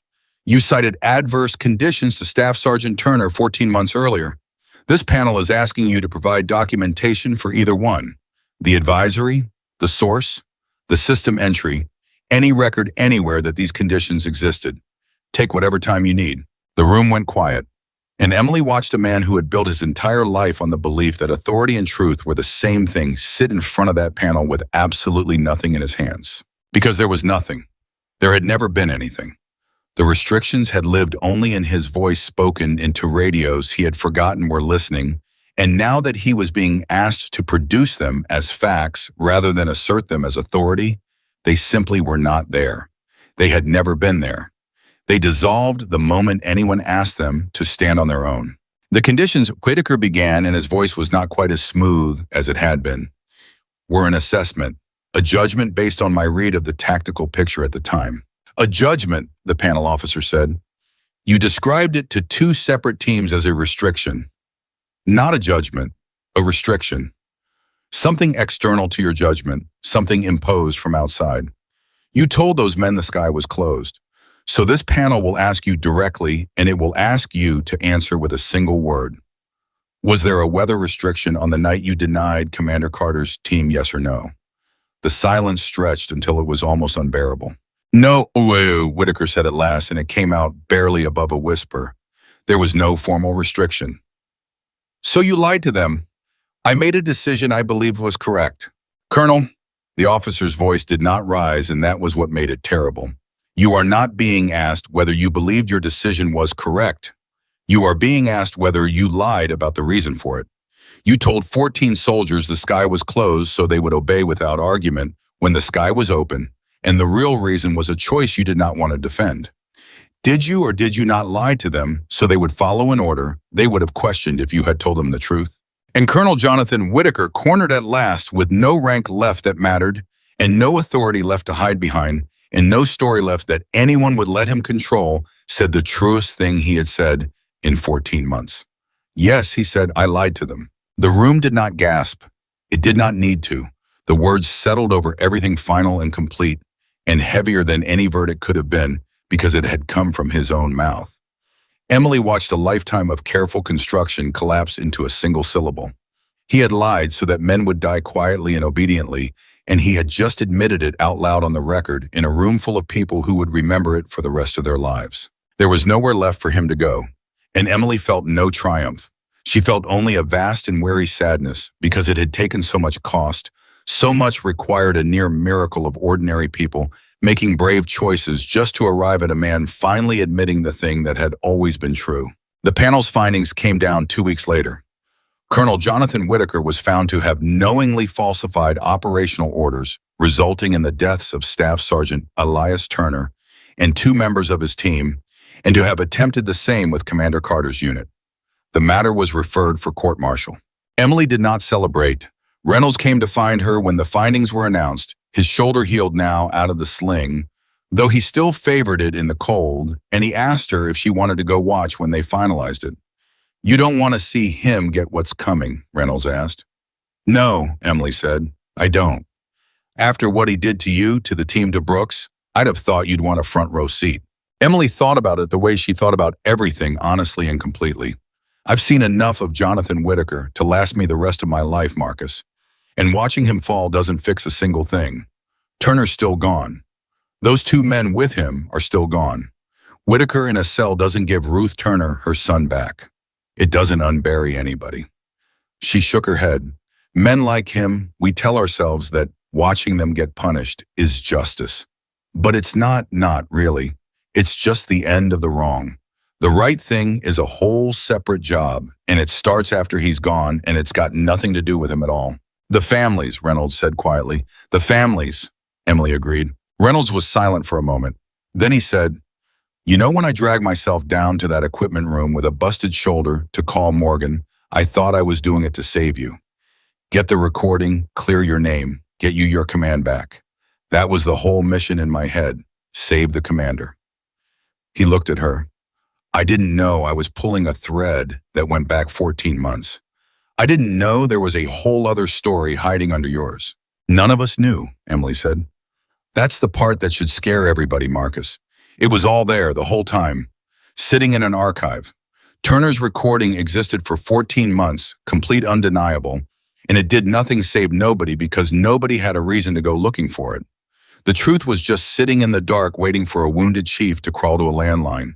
If your shoulder had been a little worse, if Pratt hadn't pointed you to that phone, if Morgan hadn't picked up, if any one of a dozen scared people had made the easy choice instead of the hard one, Whitaker would still be in command right now, and Turner would still be a man the weather took. She let that sit. That's the thing I can't let go of.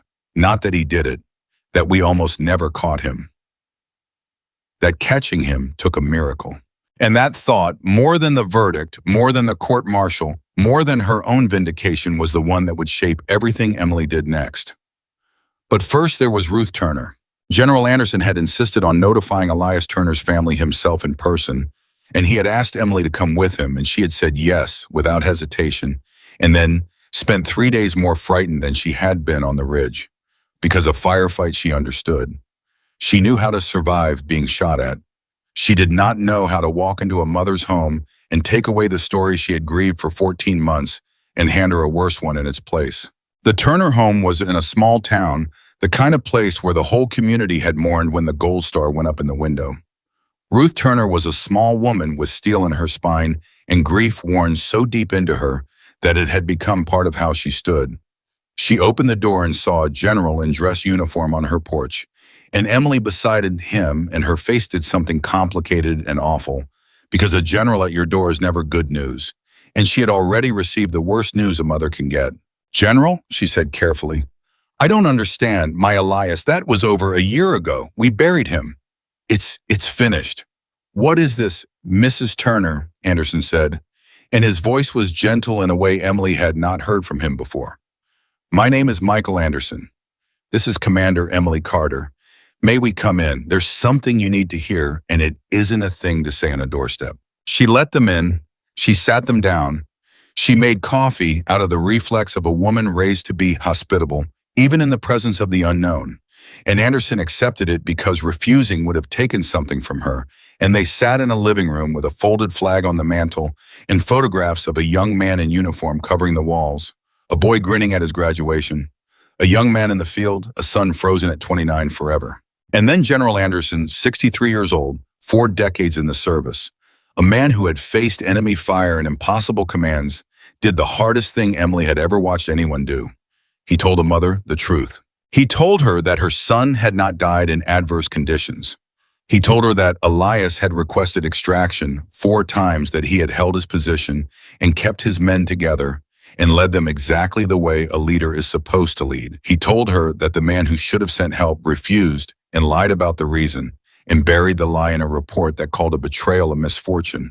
And he told her, because it mattered, because her son had earned it, that Elias had obeyed his final order the way a good soldier obeys, trusting that the man on the other end of the radio was telling him the truth about the sky. Ruth Turner listened to all of it without moving. Her hands stayed folded in her lap. Her face did not crumble the way Emily had braced for. Something harder happened instead, something worse to watch. A slow understanding settled into a woman who had spent 14 months building a fragile piece on top of a lie, and who now had to tear that piece apart with her bare hands to make room for the truth. When Anderson finished, the silence went on for a long time. 14 months, Ruth said finally. Her voice was very quiet.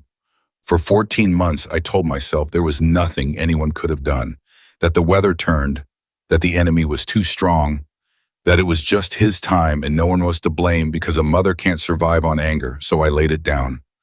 I made my peace. Her voice cracked just once. And you're sitting in my living room telling me there was somebody to blame the entire time, that the peace I made was built on a lie. Yes, ma'am, Anderson said.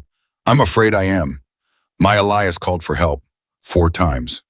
4 times, Mrs. Turner. And nobody came. No, ma'am, nobody came. Anderson's voice was rough now, and he did not try to hide it. And I need you to hear the next part, because it's the part that matters, and your son earned every word of it. He did nothing wrong, not one thing. He led his men the way we pray every leader will lead. He held that position because he was ordered to hold it, and he trusted that order, and that trust is the finest thing about him. It is not the thing that failed. The thing that failed was the man who lied to him. Your son was not beaten by conditions no one could control, ma'am. Your son was a good soldier betrayed by a bad commander. And there is a whole world of difference between those two things, and you have a right to know which one is true. Ruth Turner was quiet, and then she turned to Emily, who had not yet spoken, who had been sitting with the almost unbearable weight of being the one who came home when Elias had not. And you, Ruth said, Commander Carter, the general, I understand. But you, what's your part in this? Why are you in my home? Emily's throat was so tight it hurt. Mrs. Turner, 14 months after your son, the same commander did the same thing to me and my team. He denied our extraction. He lied about the reason the exact same way. The only difference, the only one, is that I had a way out. Your son was never given. An alternate channel he was never briefed on. A few seconds he never got. I took it, and my 14 people came home. She had to stop and steady herself. I'm here because when I found out about your son, I couldn't let it stay buried. I have 14 people alive tonight because of a chance Elias never had. And the least I owed him was to make sure his family knew the truth about how he died. He's the reason I'm here, ma'am. In a way that's hard to explain, he's the reason. Because it should have been my mother getting a visit like the one you got.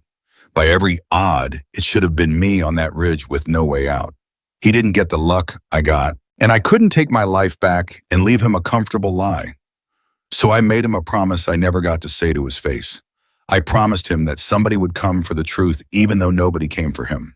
Ruth Turner looked at Emily for a long, long time, and then the steel in her spine bent finally and she reached across the small space between them and took Emily's hand, and she gripped it hard the way Reynolds had gripped Emily's hand in the cell, the way people hold on when the words have all run out. Thank you, Ruth said. Her eyes were wet now, but her voice held. For coming, for not letting them keep it quiet. I heard things, you know. Even out here, word travels. I heard there was pressure to handle it all inside, keep it neat, keep it away from families like mine. She looked between the two of them. And you fought that. You could have let my boy stay a comfortable story that made everyone's life easier, and you didn't. You chose to make it harder for yourselves so that I could have the truth. I know what that cost you. I'm not a fool.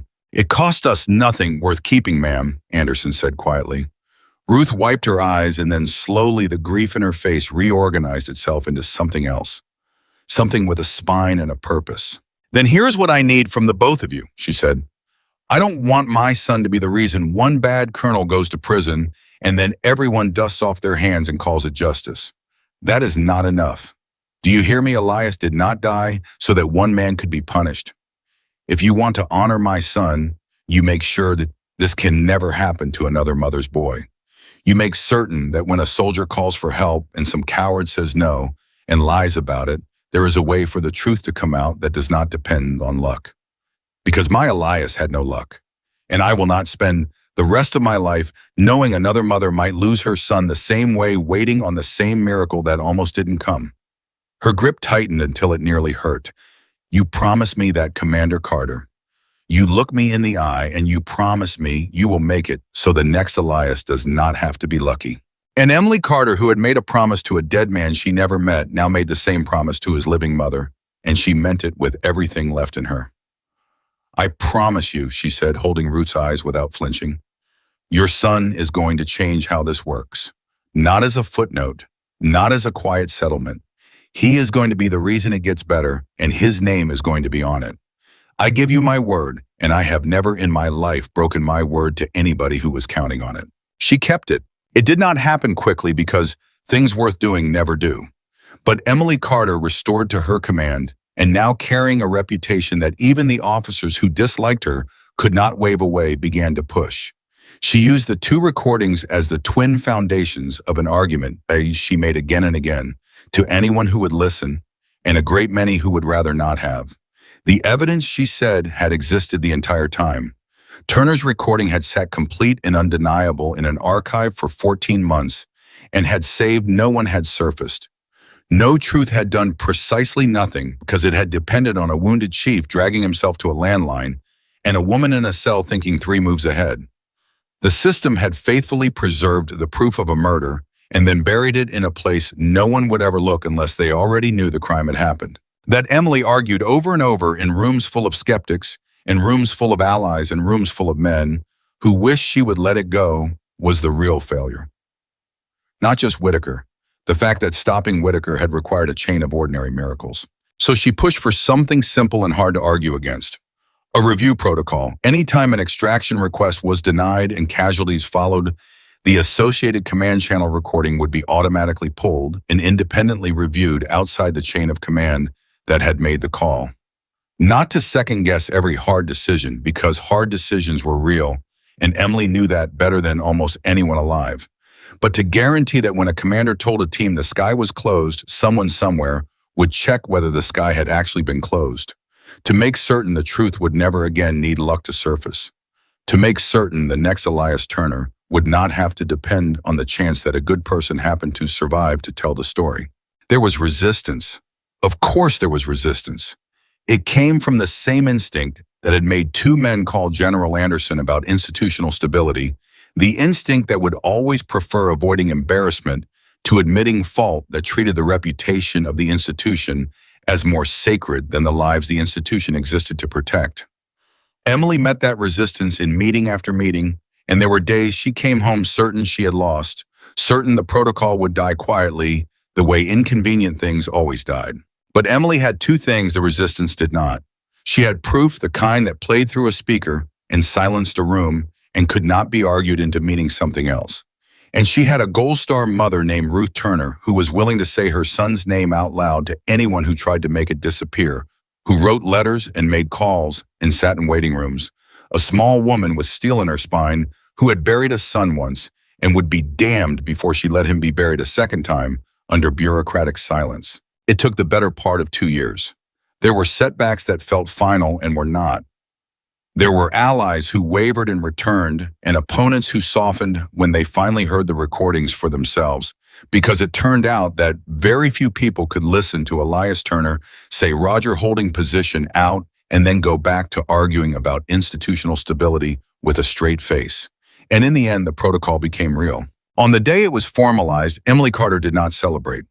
She did not go to a ceremony or accept congratulations or stand for a photograph. She got in her car and drove to a small town, to a house with a folded flag on the mantle and a boy's face on every wall, and she sat down across from Ruth Turner and she told her it was done. She told her that from that day forward, when a soldier called for help and was refused and men died, the truth would no longer need a miracle to be heard, that a machine would be checked, that a lie about the sky would be caught.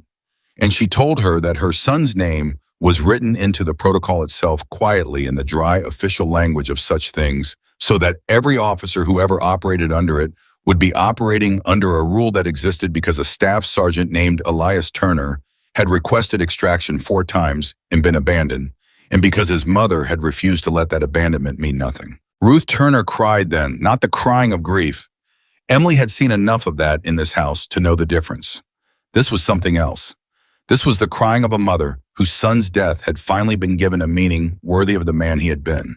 He'd have liked that, Ruth said when she could speak. My Elias, knowing he kept some other mother's boy safe, that he made it so nobody else has to wait on a miracle that might not come. She smiled through the tears. That's exactly the kind of thing my boy would have wanted. He was always looking out for the younger ones. Always. Even at the end, holding that position, I know he was thinking about his men before himself. That's just who he was. She reached out and took Emily's hand one last time. You gave him back to me, Commander. Not the way I wanted, God knows. But you gave me back the truth of who my son was. A good soldier, not a man the weather beat. A good soldier who was failed by a bad man. I can carry that. I couldn't carry the lie once I knew it was a lie, but I can carry the truth. The truth I can live with for the rest of my days. Whitaker went to prison. Emily did not attend, and she did not follow the details. And she heard about the final sentence the way a person hears about distant weather without much feeling at all. He had lost everything he had built his life upon the authority, The rank, the bone-deep belief that his word was the same as the truth. And in the end, the thing that destroyed him was not Emily and not the panel and not even the recordings themselves. It was the truth which had been sitting patiently in an archive the entire time, asking nothing of anyone except that someone be brave enough to go and find it and carry it into the light no matter what it cost them to do it. Because that was the lesson Emily Carter carried for the rest of her life, and it was the lesson she made sure to pass to every young officer who ever served under her. The recording had not destroyed Colonel Jonathan Whitaker. The recording was only a machine that remembered. What destroyed him was people. A wounded chief who refused to stay in his hospital bed. A frightened lieutenant who pointed toward a landline and then walked away fast. A communications sergeant who refused to seal a file and trusted his conscience instead. A shaking young specialist who told the truth in front of the man who could destroy him. A major who pulled a 14-month-old thread she could easily have left alone. An old general who chose his honor over his career and never once looked back. And a Gold Star mother who demanded that her son's death be made to matter. Ordinary people, most of them afraid. Every single one of them choosing to do the right thing at the exact moment the easy thing was sitting right there for the taking. Emily Carter served many more years, and she was promoted eventually, though she never once chased it. She commanded other teams and brought other people home, and every single time a helicopter touched down and she stood on the flight line counting the faces coming off it, she thought of the 14 she had counted at Coronado in the gray light of that terrible dawn. And she thought of the 3 she had never gotten the chance to count 14 months before. And she made certain every time, without exception, that somebody came. Because in the end, that was the whole of it. That was the entire promise the uniform had ever been built upon. When you call somebody answers. A title does not make a leader. A rank does not make a commander worthy of the men and women who follow them into the dark. And power that abandons the very people it exists to protect is not power at all.